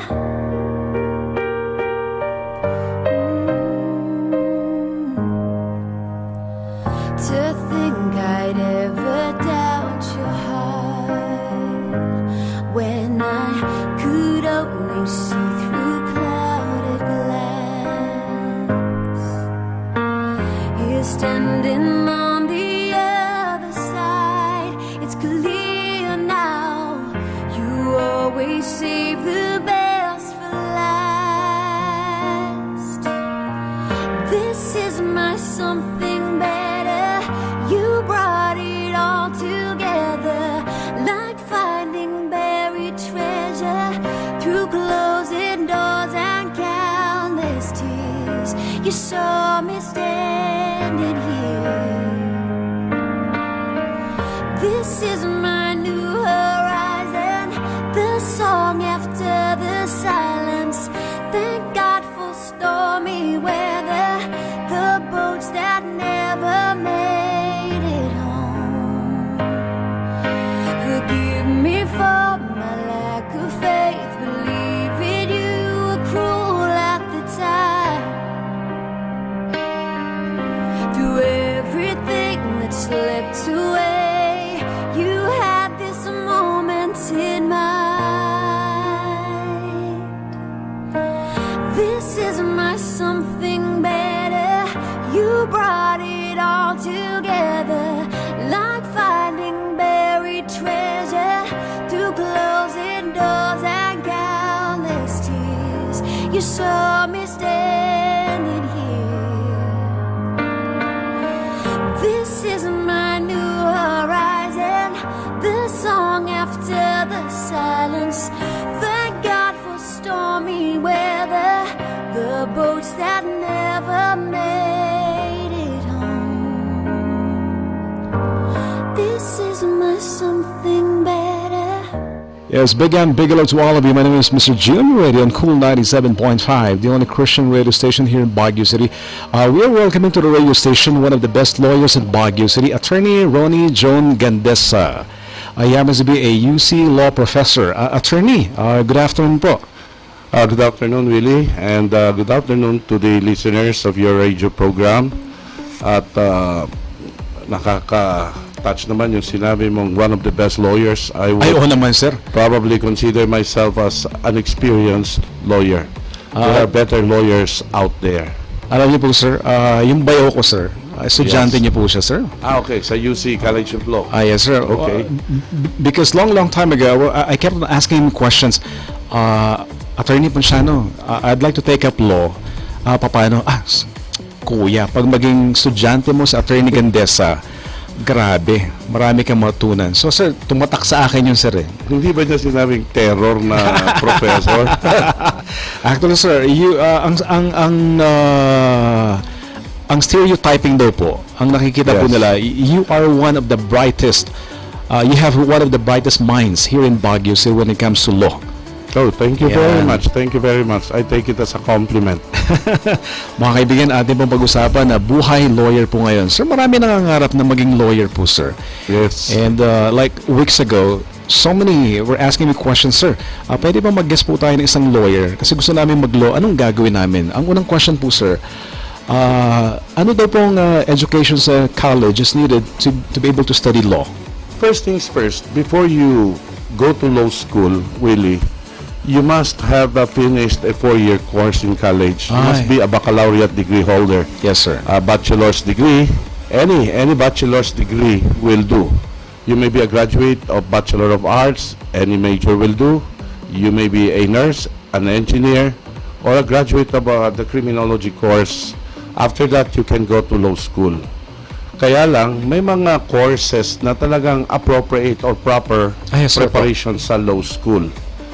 Ang nire-recommend ko is those who took up commerce, meron silang advantage kasi nga sa commerce, meron na silang advanced law courses, yung tinatawag naming Business Law 1, Business Law 2, Business Law 3, and Business Law 4. Of course, ang tinatawag talagang preparatory na course sa law school ay yung Bachelor of Arts major in Political Science.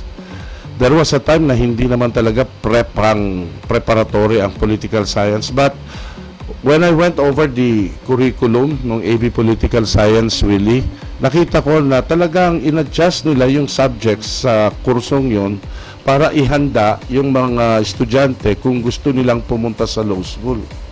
Kasi kung tatanungin mo ko, AB Political Science din ako, parang dead-end course yan eh.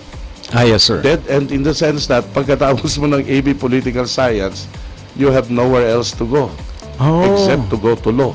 Yes, sir. The next best thing for you is possibly to take up a teaching job na pagkatapos mong kumuha ng masteral degree.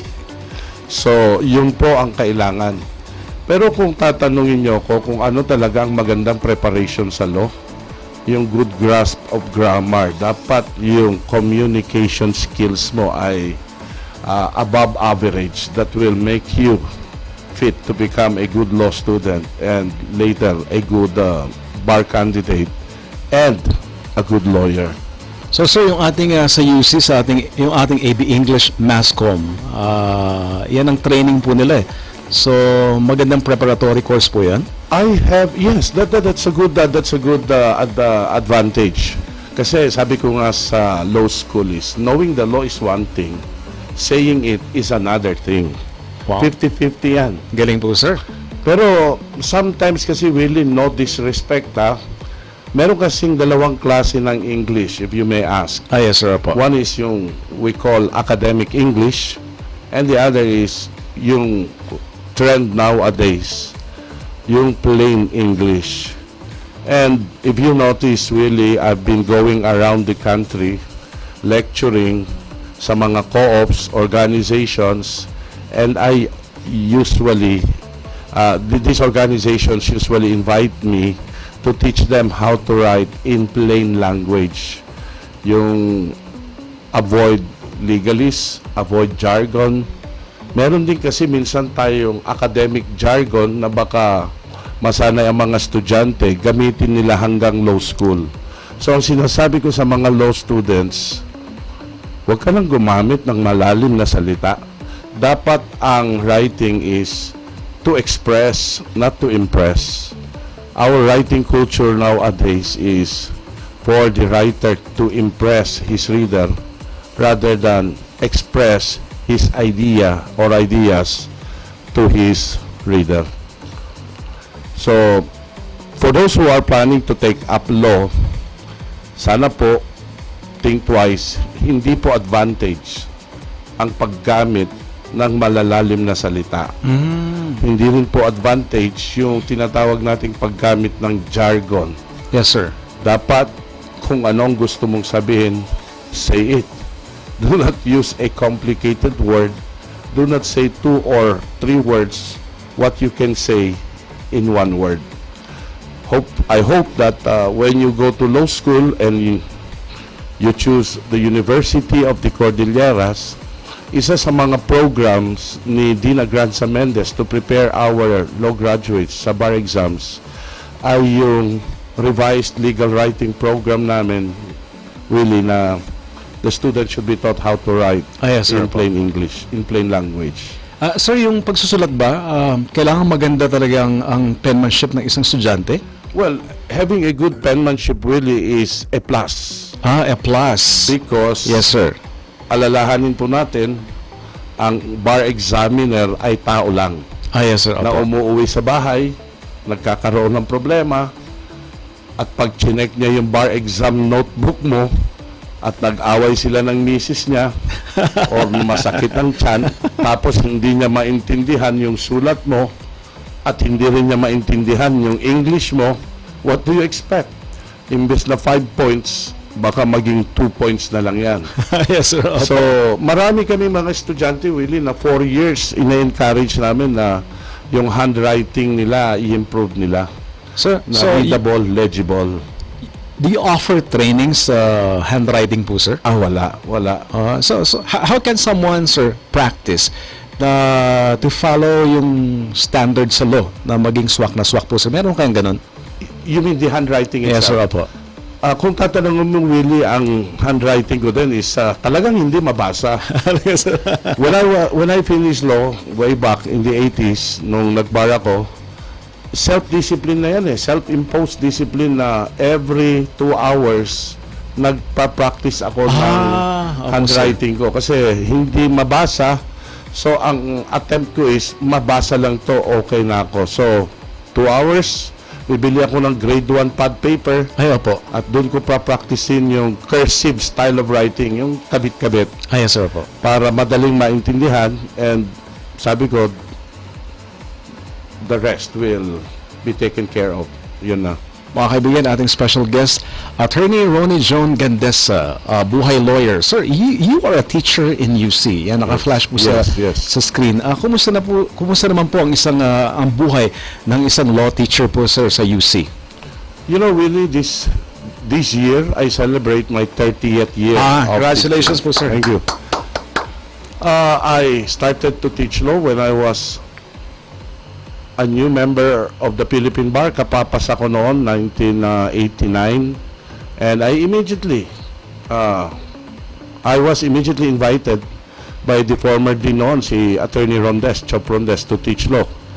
So sa 30 years of teaching ko, may encounter mo lahat ng klase ng estudyante, Willie. Andun yung talagang serious, yung not so serious, at yung mga inutusan lang ng mga magulang na kumuha ng law. Na ambition ng parents, hindi nila nakamit, sa anak nila pinasa. Nakita mo naman yung bar passing natin na ang highest siguro so far, 2 years ago, yung about 40%. Pero on the average, really, hindi lalampas ng 20 to 25% yung pag tinotal mo yung last 30 years na bar. Sa classroom naman, I always emphasize to my students that when you enter the classroom, I always assume that you have read your assignments. And I always assume that you are ready to be called upon to recite. And that when you are not ready, then don't give me excuses. Yes, sir. Just admit that you haven't read your assignment. Just admit that you did not understand your assignment. Sabi ko nga is, sa loob ng classroom, pardon, there is no democracy here. The teacher is a dictator. Yes, in sir, that sense, I'm not saying na I am a dictator, but pag nag-aalibay kasi ang mga estudyante, ang dami kasi nilang alibay, like namatayan sila, or nagkasakit sila, or may iniisip sila. Those things. Punong-puno ng alibay. So, pag nilista mo lahat ng alibay ng mga students, really, hindi kasya yung 1 pad paper na ililista mo.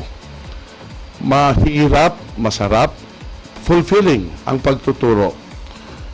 Kung pwede nga lang I'd rather teach law.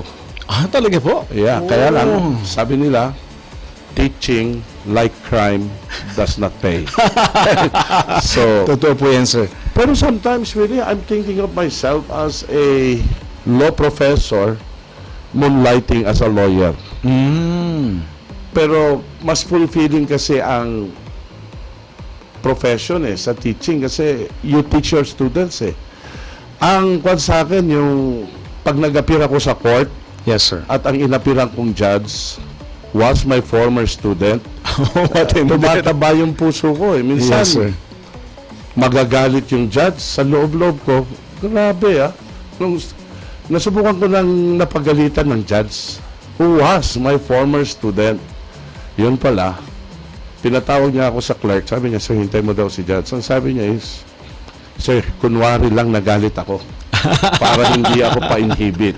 Those things, ganun pala, sir. Yung judge nag-i-inhibit, yes, sir, niya that the counsel for one party was my former professor in law school. To avoid yung suspicion of partiality, I am inhibiting.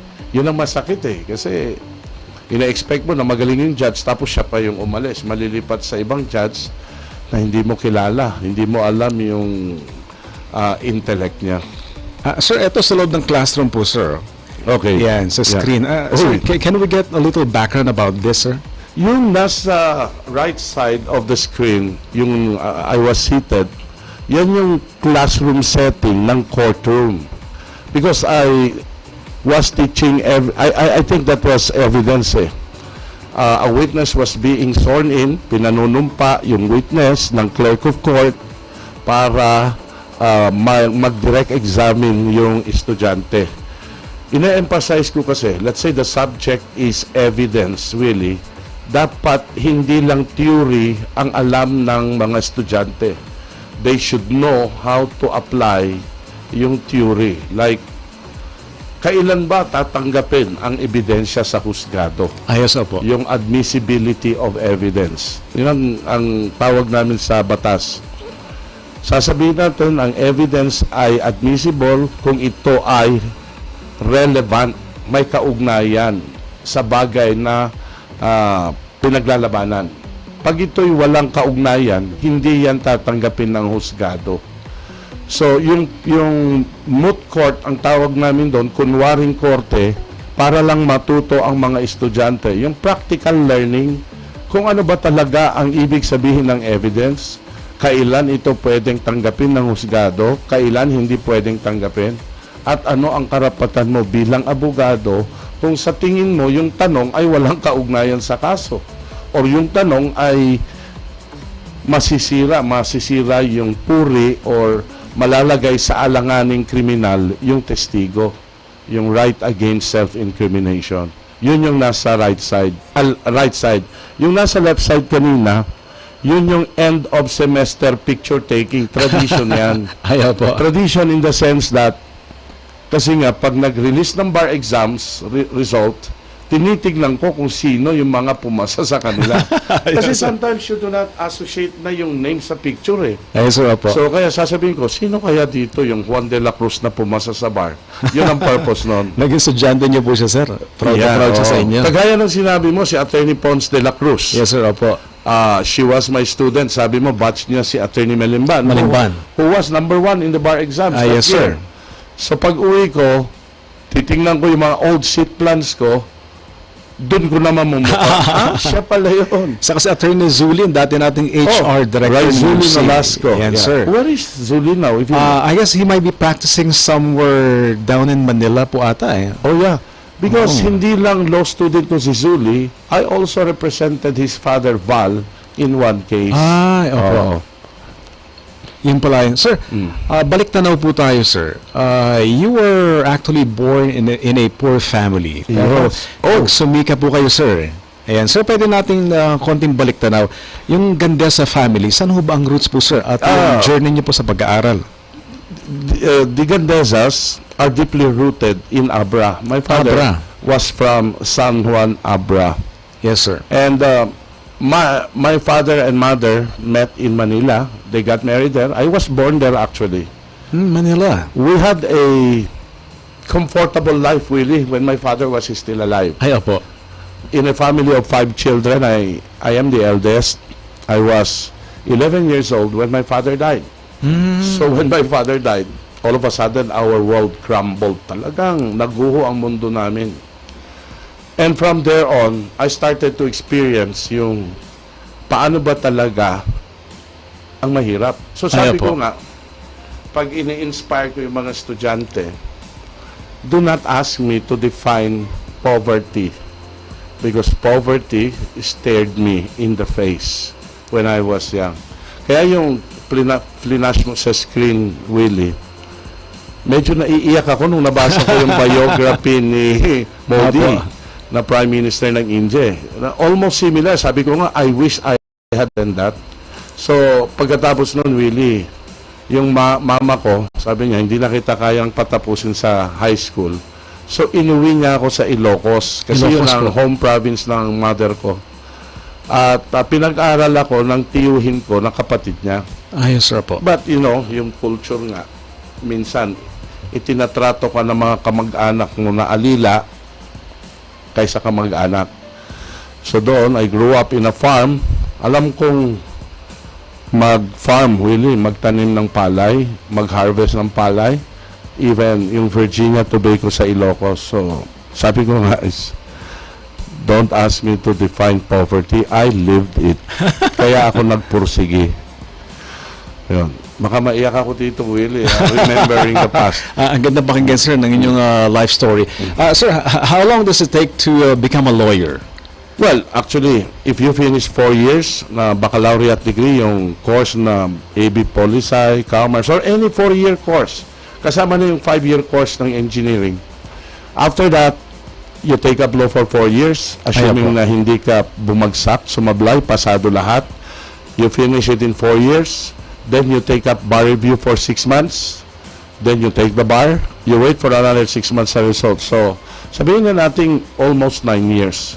Starting from first year college. Sir, may katanungan po sa aking messenger. How many 6 months po yung law review po, sir, no? Yes. 6 months po, sir. Sir, anong mas recommended nyo, sir? Tigil muna ng trabaho, mag-review muna, o part-time na trabaho at the same time to review? Ako naalala ko yung sinabi ng isang, nalimutan ko kung sino, Justice. Ang sabi niya, law is a jealous mistress. Ang ganda nga. Ibig sabihin nun, kung talagang gusto mong mag-abogado, sacrifice yan, really. You have to go away. Apo. Iwanan mo yung pamilya mo for 6 months at mag-aral ka. Kung pwede lang, mag-leave of absence ka sa work. Kasi you cannot serve 2 masters at the same time. Yung bar review is talagang full-time yan eh. Kasi nga, ang sabi ko noon, nung ako rin yung nag-review, dapat 1 take lang ito. Hindi ko kayang mag-take 2. Yes, sir. Wala akong financial means na mag-take 2 sa bar. So, sa mga magbabar review, those who have finished law, kung kakayanin po, mag-file kayo ng leave of absence. Then, pumunta kayo sa ibang lugar na mag-review. Kasi nga, pag nandito ka, Willie, hindi maiwasan na yung family problem will affect your review eh. Yes, sir. So nasabi ko sa mga friends ko, yung mga anak na mga kaibigan ko, mag-review ko sa Manila kung kaya na financially. Kasi para focus ka sa review. Tell your wife and your children not to call you only in matters of life and death. Anyway, 6 months lang yan. After that, when you pass the bar, sabi ko nga, maraming opportunities na bubuksan pag naging abogado ka. Pero yung mga naman hindi kaya, just make the most out of it na you work, you stay with your family, basta disiplinado yung review program mo, yung personal review program mo. Yun. Mga kaibigan, Buhay Lawyer. Sir, nakikinig po ang UC. Pakibati si Madam, you might remember her po, sir, Pasita Besay Mapang. Oh yes, I think law student ngayon yung anak niya. Anak niya? Yeah, I think na estudyante ko sa isang subject sa legal writing. Baka may estudyante ko ngayon magte-third year pag kumuha ng wills and succession. Madam Pasita, kasama po natin, one of the best lawyers in Baguio City. Siya po yung sa accounting department po dati ng UC. Yeah, I remember Madam Pasita Besay Mapang. Binabati natin, sir, Roland Bagtingan, Prox Tato. Actually, sir, ang daming greetings po, sir. Punong-puno po ito. Ay, thank you. Thank you. As in, ang dami po nakaantabay po sa inyo, sir. Alright. Sa inyong radio guesting. Ed Beltran, nakikinig po ngayon, sir. Ed. Good luck. Sayang. Yan nga, sir. Camila Santiago Jr., nakikinig po ngayon. Yeah. As kay Cacho, Y. Loni. Pakibati po kami. Dito po kami sa Kayang Public Market Section, sir. Nakikinig daw po sila. Okay, binabati ko po yung mga taga-Kayang Public Market. Don't worry po, I will never be a candidate for anything. Sir, check po natin yung mga highlights po, sir. Like days ago, you were like going around the Philippines. Ayan, sir. Anong nakalagay, sir, sa screen? Meron po kayong policy review na ginawa po, sir. Yeah, this one is a picture of my picture together with the Board of Directors of DARBC, Dole-Phil Agrarian Reform Beneficiaries Cooperative, a big cooperative in Polomolok, South Cotabato.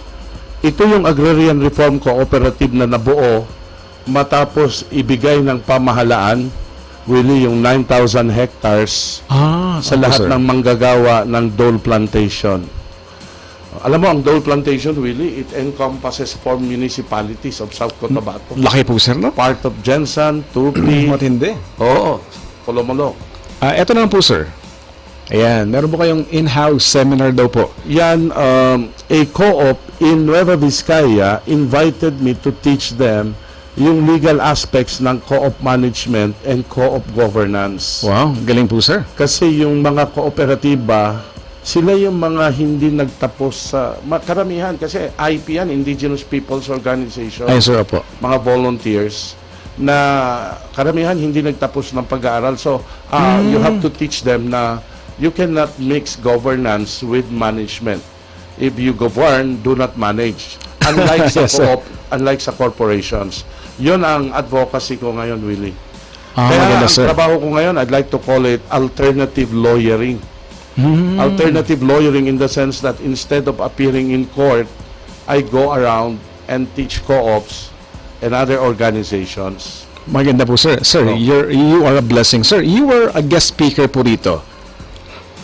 That was a Yan. policy review also ng isang Christian-based, faith-based Ay, opo. cooperative. Yung Rich sa Kabagan, Isabela. Wow. Nung inaccept ko yan, that shows my ignorance of Philippine geography. Bakit I naman po, sir? thought Isabela is near Vizcaya. Ay, opo. Yung pala, 30 minutes lang, nasa Tugigaraw ka na. Ah. Sabi ko, ang layo pala. Ah, yes, sir. Eto naman po, sir. Ano pong ibig sabihin po nito, sir?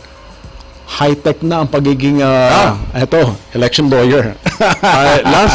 Last election, nung May 13, I represented the incumbent municipal mayor, city mayor of San Fernando, si Dong Gualberto.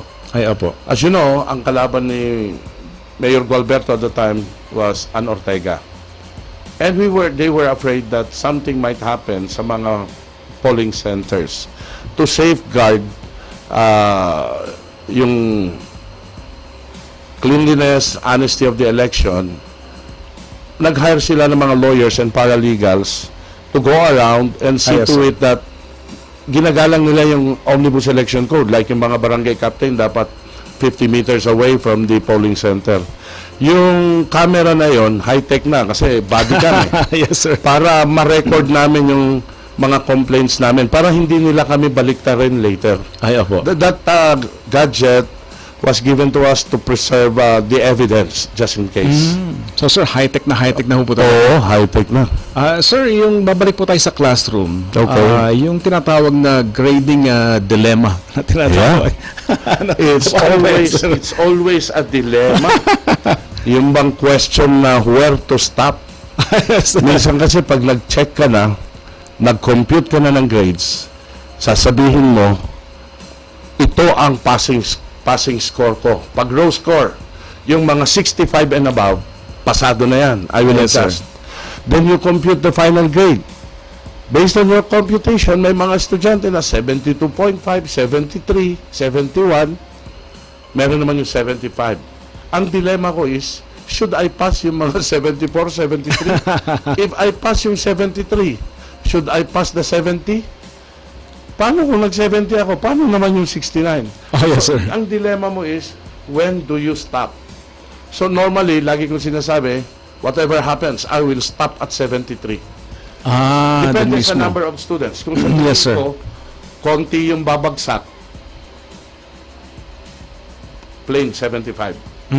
Opo. Kasi ang policy kasi is, if you're not sure of the student na going to fourth year at magbabar, resolve it in favor of the school. Hindi handa yung estudyante. You're giving the student false hope na kaya niyang magbar. So, ang ginagawa namin, we fail students. Actually, ngayon, meron akong summer class ng evidence, Willie. It so happens na yung 22 students enrolled sa summer class, sila rin yung mga binagsak ko. So, so baka maaaring they might be listening to us right now. oh yes, if you're listening, nothing's personal. Ayan. The number speaks. Yes, sir, po. Sir, in between po, sir, despite of your schedules, in between you are still able to watch Game of Thrones, mga ganyan. You also take time out to read books. Yeah. Yan. Gaano kahalaga, sir, sa inyong buhay po ito, sir? Kasi kung all books lang ako, all lecture, wala. Boring. Alam mo, Willie, movie buff talaga ako. Yes, sir. Pero ang favorite ko talaga na TV series, yung Big Bang Theory. If you haven't seen it, really, you see it. I must check it out tonight. Season 1. You will fall in love with the series. Kaya lang nga, natapos this year. Natapos na rin yung Game of Thrones. Kaya nga sabi ko, ano na kaya yung susunod ko? Sir, yung kahalagahan po ng family po para sa inyo, sa isang attorney, Ronnie Joan Gandesa. Yes. She's my daughter, Rachel. She's in 4th year law school. And she's my only daughter. Po. I have only one child. And she's Rachel. Sir, may mensahe ba kayo para sa inyong daughter po ngayon, sir? Isa lang naman ako sa kanya. Study hard. And prepare for your future because I will not always be here to guide her. Yan ang hindi lang lawyer, tatay na tatay. Sir, eto meron pong nag-iwan ata ng note ba na iwan para sa inyo to, sir? I think that was a note written by Attorney Bangasan, yung kapapasan na sa bar. This year lang yan eh. When I arrived at the office, sabi ng secretary, sir, may student kayong pumunta po, kapapasa daw sa bar. Tiningnan ko, Attorney Roxanne Bangasan, daughter ng isang faculty. Si Dr. Grace Bangasan. Yes, daughter niya. Dating co-teacher ko, sir. She used to teach biology, chemistry. Who's now in Thailand. Si Madam Grace, Dr. Grace Bangasan. Daughter niya si Roxanne. Kasi si Roxanne, Willie, parang daughter ko rin eh. I was advisor of the UC student government. Yes, sir. Isa siya sa mga officers. And in all modesty, I was one of those who convinced her to take up law. So, pagkapasa niya, actually umiiyak yung batang yan eh, nung nagbabar eh, sir, di ko na kaya. Sabi ko, kaya mo yan? Kaya mo yan? And then, naiiyak din ako kasi nga, nung yung note niya na very sentimental na, sir, di kita malilimutan. Yes, sir. Promise. Sabi yung gano'n. Sir, yan ang legacy ng pagiging teacher po, sir. Ang sarap kaya ng feeling, really. Ang sarap talaga. Sir, isang katanungan po. Can I ask Attorney John Gandesa? Actually, we really like him. And I used to be one of his students long time ago. I won't tell my name. Baka lumabas daw ang edad ko. Sabi niya, sir, is there a limitation of taking the bar exam for those who have failed? Naalis na po yung 5-strike rule. Noon kasi, Willie, there was a time na may inadapt na rule ang Supreme Court, yung 5-strike rule. Yes, sir. Na matapos kang kumuha ng bar exams ng 5 beses, hindi ka na pwedeng kumuha. Ngayon, pwede na. As long as you follow yung refresher rule. Yes, sir. After taking it 3 times, you fail, go back to 4th year. If you take it the 4th time, you fail, you go back to the 4th year. Yun yung refresher rule. Fortunately, sa mga nag-aambisyon pa na pumasa sa bar at sa kasamang palad ay hindi pinalad sa 5 beses or 3 beses, pwede pa po. Ito ngayon is one to sawa. One to sawa. One to sawa. So a good friend of mine who was your student long time ago, Attorney Dulay. Yan. Yun, nasa ko na po siya, sa DFA na po siya ngayon. Yung papa niya po yung dati sa Pag-asa. Yeah, si Guillermo Dulay. Opo, yun. Ayan, magaling daw po kayong teacher po. Salamat po. Saludo po siya. Gil, hello, Gil. Thank you. Sa DFA na po siya ngayon, sir. The Foreign Affairs. Yes, sir. Opo. Actually, magkapit bahay po kami sa Ambyong eh. Sa kabilang bahay lang sila. Si Bernadette. Opo, sir. Opo. Sir, what is a typical day like yung life po ninyo bilang isang lawyer? Kung you ask me, if I have a court hearing, I have to sleep early and wake up at 3 to read the case folder. 3 in the morning? 3 in the morning. At saka kahit wala akong alarm clock, Willie. Yes, sir. Yung taong nagkakaedad, sabi nila, yung biological clock mo talagang it will wake you up eh. Your biological clock will wake you up. Opo. Hindi ako nagsusulat ng questions but prep ko yung sarili ko. And I speak alone. Mamatter ako ng Prepare ko yung questions ko, especially pag cross-examination. Ay, yes, sir po. Pero pag gusto ko na topic yung cross, nililista ko lang yung topics like time of incident, I have to cross, yung apparel nung taong nakita niyang allegedly the person who allegedly committed the crime. In those things, para hindi mo malimutan. Tapos, if you go to court, sometimes, kung mamalasing ka at na-late ka, mumultahin ka ng judge. And sometimes, kung mamalasing ka pa, baka yung kaso mo, number 15. Yes, sir. So, you have to wait up to 11, 12.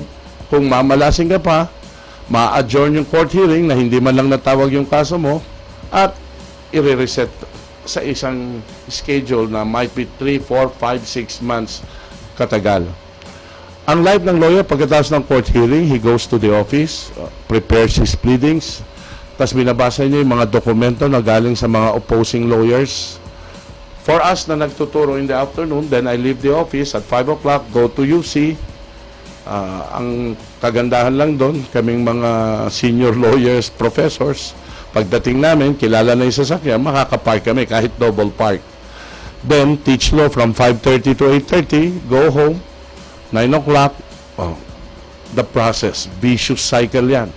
Kaya nga na-enjoy ko travel around eh.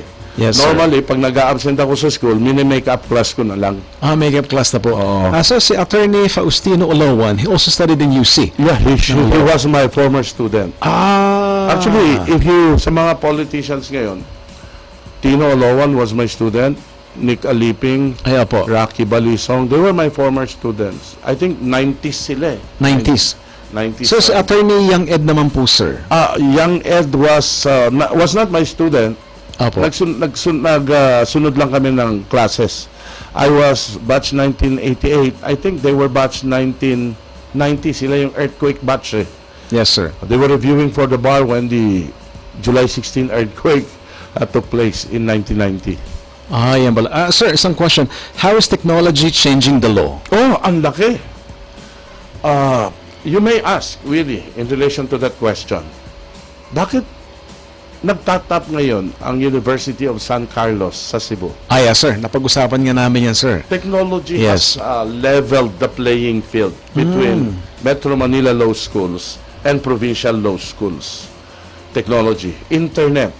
During our time, really, ang highest technological part of being a law student then was my Xerox machine. Yun lang. Nabutan ko po yan. Nabutan mo yan. Fuji. So, kami noon, yung mga walang ibili ng libro, nagpapasirox ng 5 pages, 10 pages. Ang technology talaga, ang laking tulong sa law students ngayon. Because pag may binigay na doctrine ang professor to study, let's say, sa evidence, what is this doctrine? Aside from the book, pwede silang mag-Google. Ida-download na sir, no? Hindi lang Philippine setting ang babasahin nila. Baka pati American doctrine babasahin nila, compare.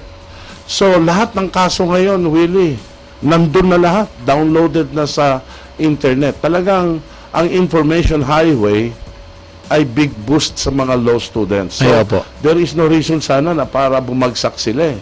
Kasi nga, everything there is at their disposal. Hindi kagaya namin na kaming walang mga ibili ng libro. Mano-mano talaga, sir. Mano-mano. We have to go to the library para basahin yung mga assigned cases namin.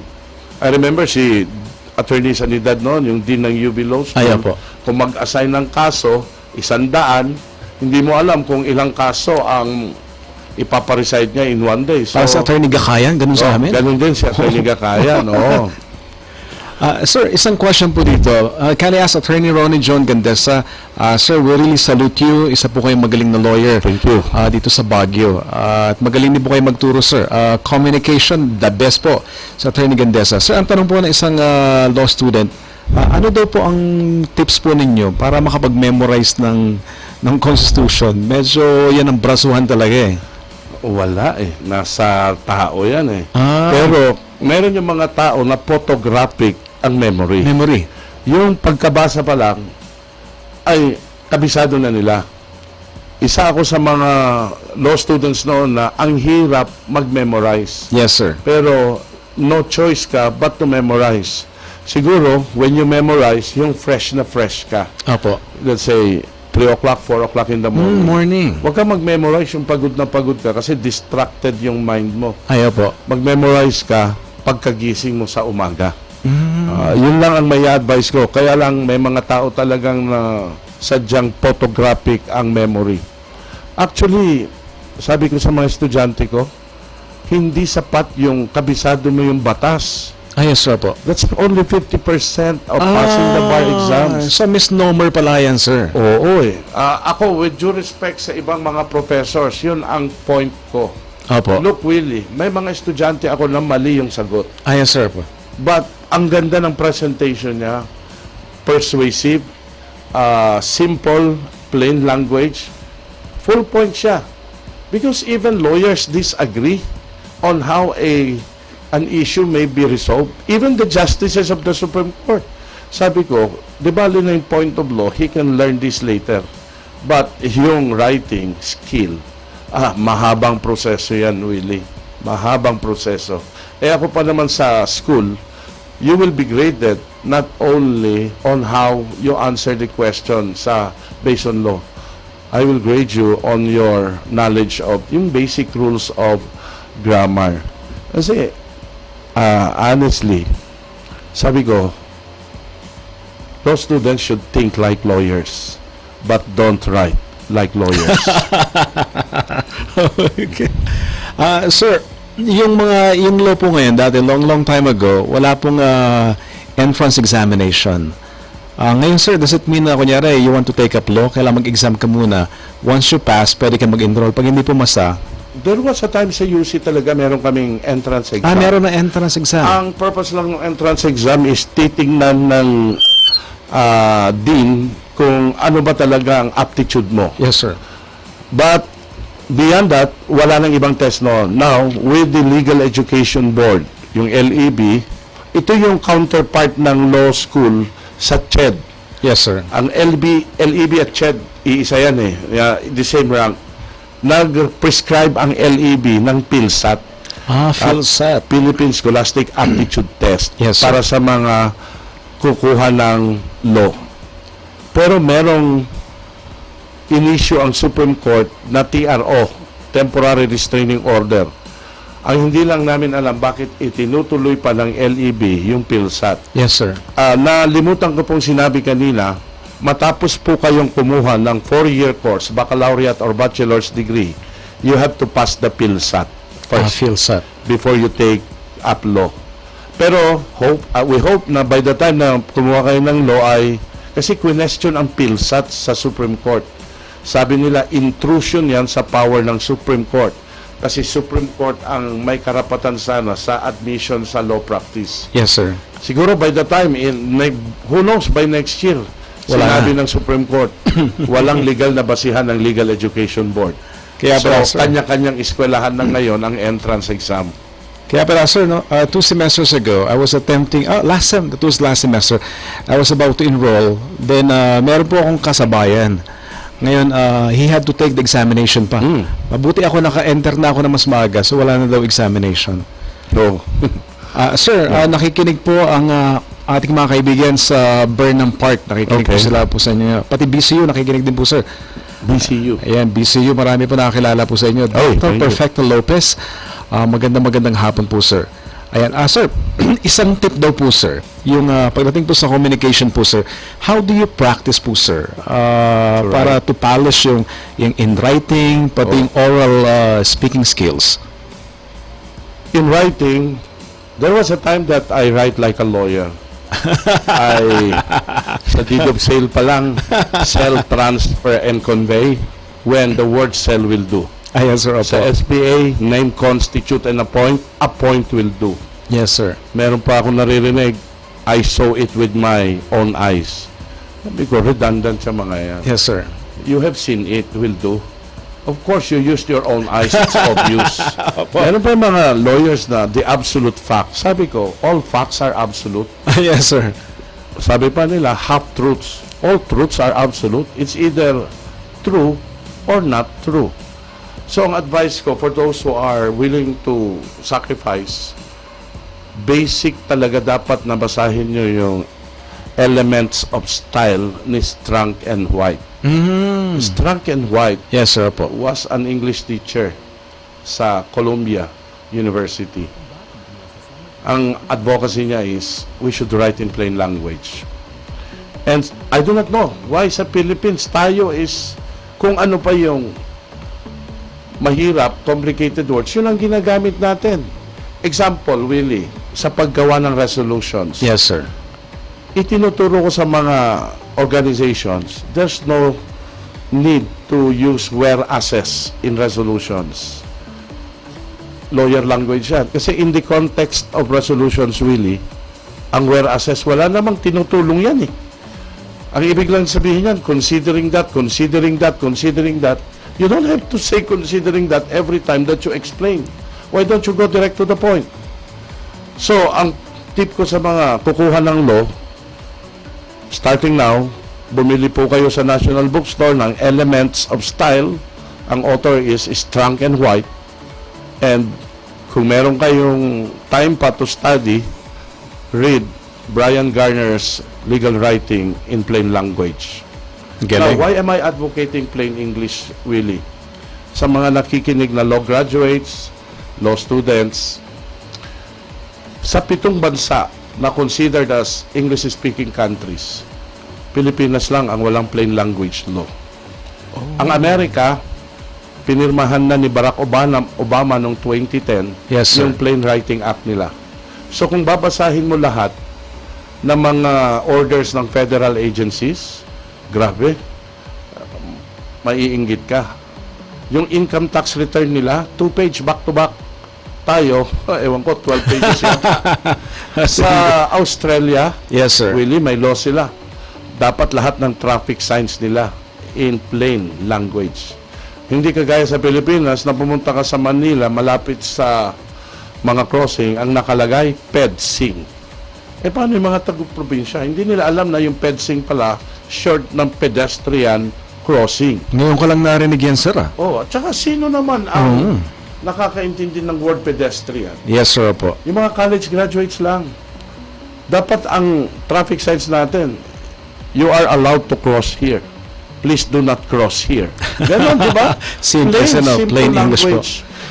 Maganda. Sir, may nagpapatanong po rito, Attorney Ronnie John Gandesa, we would like to get you as our speaker. Pwede ho ba? Ano ho bang inyong Facebook name po, sir? The same po, Ronnie John Gandesa is my Facebook account. You can just sa private messenger na lang para hindi public yung message. Yes, sir po. Tell me what subject. Baka may we know kung anong subject yung you may want to invite me. Baka tax wala tayo dyan. Opo. Pumasa ako sa tax nung pagkatapos ng bar, sabi ko, I will never go into tax law practice. Yes, sir. Mga kaibigan, ating special guest po ngayon, buhay lawyer with Attorney Ronnie John Gandesa. UC Law Professor, one of the best lawyers here in Baguio City. Sir, talaga inangkin ko yun sir kasi lahat ng mga aking kabarkada naging estudyante niyo po sir. Eto mga kabarkada ko magagaling to sir mismong nanggaling po sa kanila kung gaano po kayo kabiyasa. You have one of the brightest minds here in Baguio City. Sir, as we end our program po sir, ano pong inyong mensahe sa mga nagbabalak na kumuha ng law na nakikinig po ngayon sir? Well, taking up law takes a lot of sacrifice, Willie. Yes, sir. Kasi time-consuming yan eh. I will repeat what a justice once said. The law is a jealous mistress. Ganda, sir. Ibig sabihin yan, bigyan mo siya ng sapat na panahon. Kasi ang mga teachers, mga sadista ang law professors. I hate to admit it. Pag nag-assign ng kaso yan, 50 to 100. Yes, sir. Pag nag-assign ng articles na babasahin mo, read articles 1 to 100 of the Civil Code. Pero kaya nyo yan, preparation lang naman talaga yan, at saka time management. Yan time pala management. At saka, kung meron ka na rin lang budget, bumili ka na lang libro. Yes, sir po. Pero kung wala kang budget, it's okay lang po. Magtyaga na lang muna tayo mag-library. Yes, sir. At magbasa sa library. Pero kung wala ka rin budget at nagtatrabaho ka, kung may time ka, mag-Google ka na lang. Opo. So, nandun na rin naman. Nandun na lahat, sir. Materials, nasa information highway lahat. Yun yung advantage na mga law students ngayon compared sa mga law students 20, 30 years ago. Ayan. Kaya nga minsan, sabi ko, ano kaya, mag-put up ako ng coffee shop sa Baguio na 1985 ang title. Pagpasok mo, walang signal. Yes, sir. Pretend it's 1985. Ay, diba? Ang ganda. Vintage na dating, sir, no? Ang ganda niyan kasi gusto ko yan, sir. Patok yan. napapansin ko yung mga coffee shop ngayon, yung mga nandun, Yes, sir. wala rin ginagawa kundi nag-i-internet eh. Okay na. You're Totoo po supposed yan. to go there to talk about something sa friends mo, right? Yes, sir. Ano kaya, mag-put up ako ng restaurant, coffee shop na pretend it's 1985. Walang cellphone, walang internet. Bago yan. At sir, pakibati po ang ating mga teachers sa UC College of Law. Yan. Pati si Dean. I greet, of course, si Dean Agranza Mendez just arrived from Australia. And ang secretary namin doon si Anton, at ang executive assistant si Rene. Good afternoon to all of them. Sir Ray, I will attend class tomorrow. Dati nating HR Director si Sir Rene de Ramos po, sir. Ramos, yes. Yes, sir. Sir, ang inyong mensahe po, sir, para po sa inyong pamilya po, sir. Well, to Rachel, say annulled na yung kasal ko, Willie. Ay, So, apo. it's only my daughter and I. To Rachel, study hard, anak, and you will fulfill your dream of becoming like your dad, a lawyer. Yun lang. Para bukas, see you at lunch. Mga kaibigan, Buhay Lawyer with Attorney Ronnie John Gandesa. Naway, sir, may bitahan po namin kayo susunod, sir. Yes, no Usapan problem. po natin ng No legal problem. matters po, sir. Opo. Maraming salamat, sir. You know what? It's really a privilege, sir, na makasama po kayo sa aming radio program po, sir. Okay, thank you. Yeah, we look up to you, sir. Actually, idol ko po kayo, sir, sa UC. The first time I saw you, the first time I heard you talking sa aming assembly, nakaganon ako, sir. Wow, sabi ko, magaling magsalita si sir. Ibang klase. Tapos I kept on asking questions like galing kay Sir David Camiwit, kay Sir John Ray Dayucos, mga naging estudyante niyo rin po, sir. Co-teachers ko po sila. Magaling mo talaga. We salute you, sir. Sa Masco. Mascom. Yan, Mascom po kami, sir. UC Mascom po kami. Andin po namin yung si Dr. Roldan Taa. Yeah, matagal na rin faculty. Yes, sir. Tapos, sir, nag-load din dati si Sir Henry De Leon. Yeah. Yan. Yung Mascom faculty at Mascom graduate na who became a lawyer, si Russell. Yes, sir, opo. Si Russell. dating SSS. Yes, sir, opo. Yeah, I Sino do pa ba remember. Marami akong alam eh. Na Mascom mismo. Mascom na kumuha ng log, pumasa rin. So, may pag-asa pa kaya ako?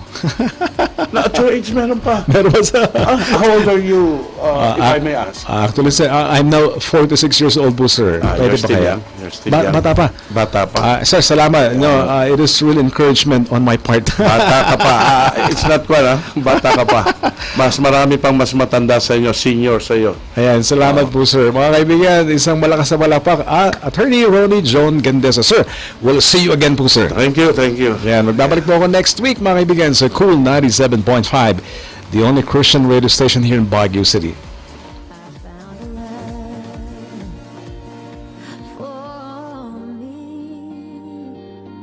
So I'm gonna dive right in and follow your lead. I found a love beautiful and sweet. I never knew all of this time it was waiting for me. 'Cause I was so lost when I found your love, not knowing what it was, broken until I saw your light. In a moment you made me whole, took me and led me home. Now I am yours and you are mine. Oh, I was dancing in the dark when I saw your open arms, barefoot on the cross, and now I hear you in every song. When my life was still a mess, you saw something beautiful. I don't deserve it, but your grace is perfect tonight.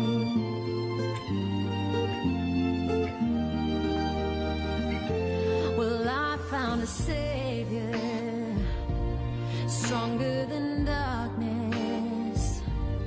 He takes my fears and I never fear I'm alone. I found a savior to carry more than just my secrets, to carry love and every burden in my soul. And I was so lost when I found your love, standing against all odds. And I know I'll make it through somehow. 'Cause what was once lost is redeemed, a heart once in chains, now free. And I'm not afraid to testify. Jesus, I was dancing in the dark when I saw your open arms, barefoot on the cross. And now I hear you in every song. When my life was still a mess, you saw something beautiful, and I don't deserve it, but your grace is perfect tonight.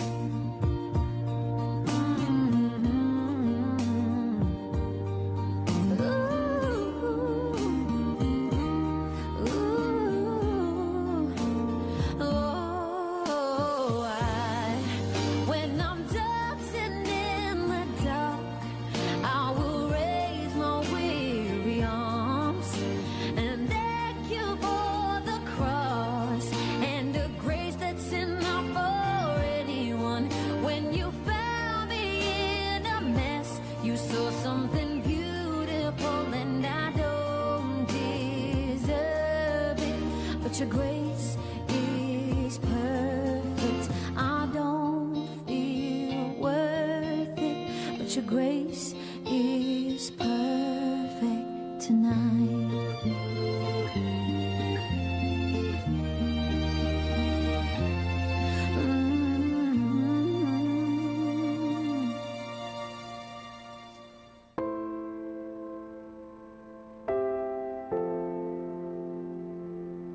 How deep, how wide, the precious love of Jesus is for you, for me. There'll always be enough. No sin, no shame, no storm could ever separate us from the one who gave his life for us. I may not understand the mystery, the measure of your plan, but I will give my all. Yes, I will give my all to you. Now to Jesus, Jesus who is able, able to do more than we could ever ask or imagine. We will give you all the glory. Only you are worthy, worthy of all praise, worthy of all praise.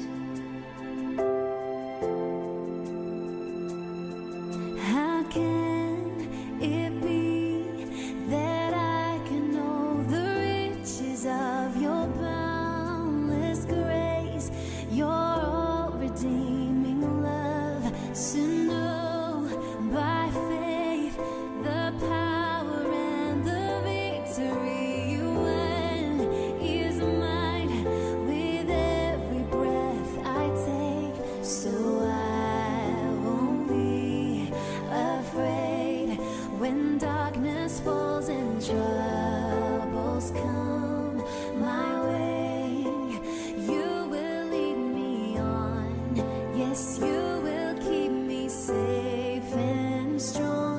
Now to Jesus, Jesus who is able, able to do more than we could ever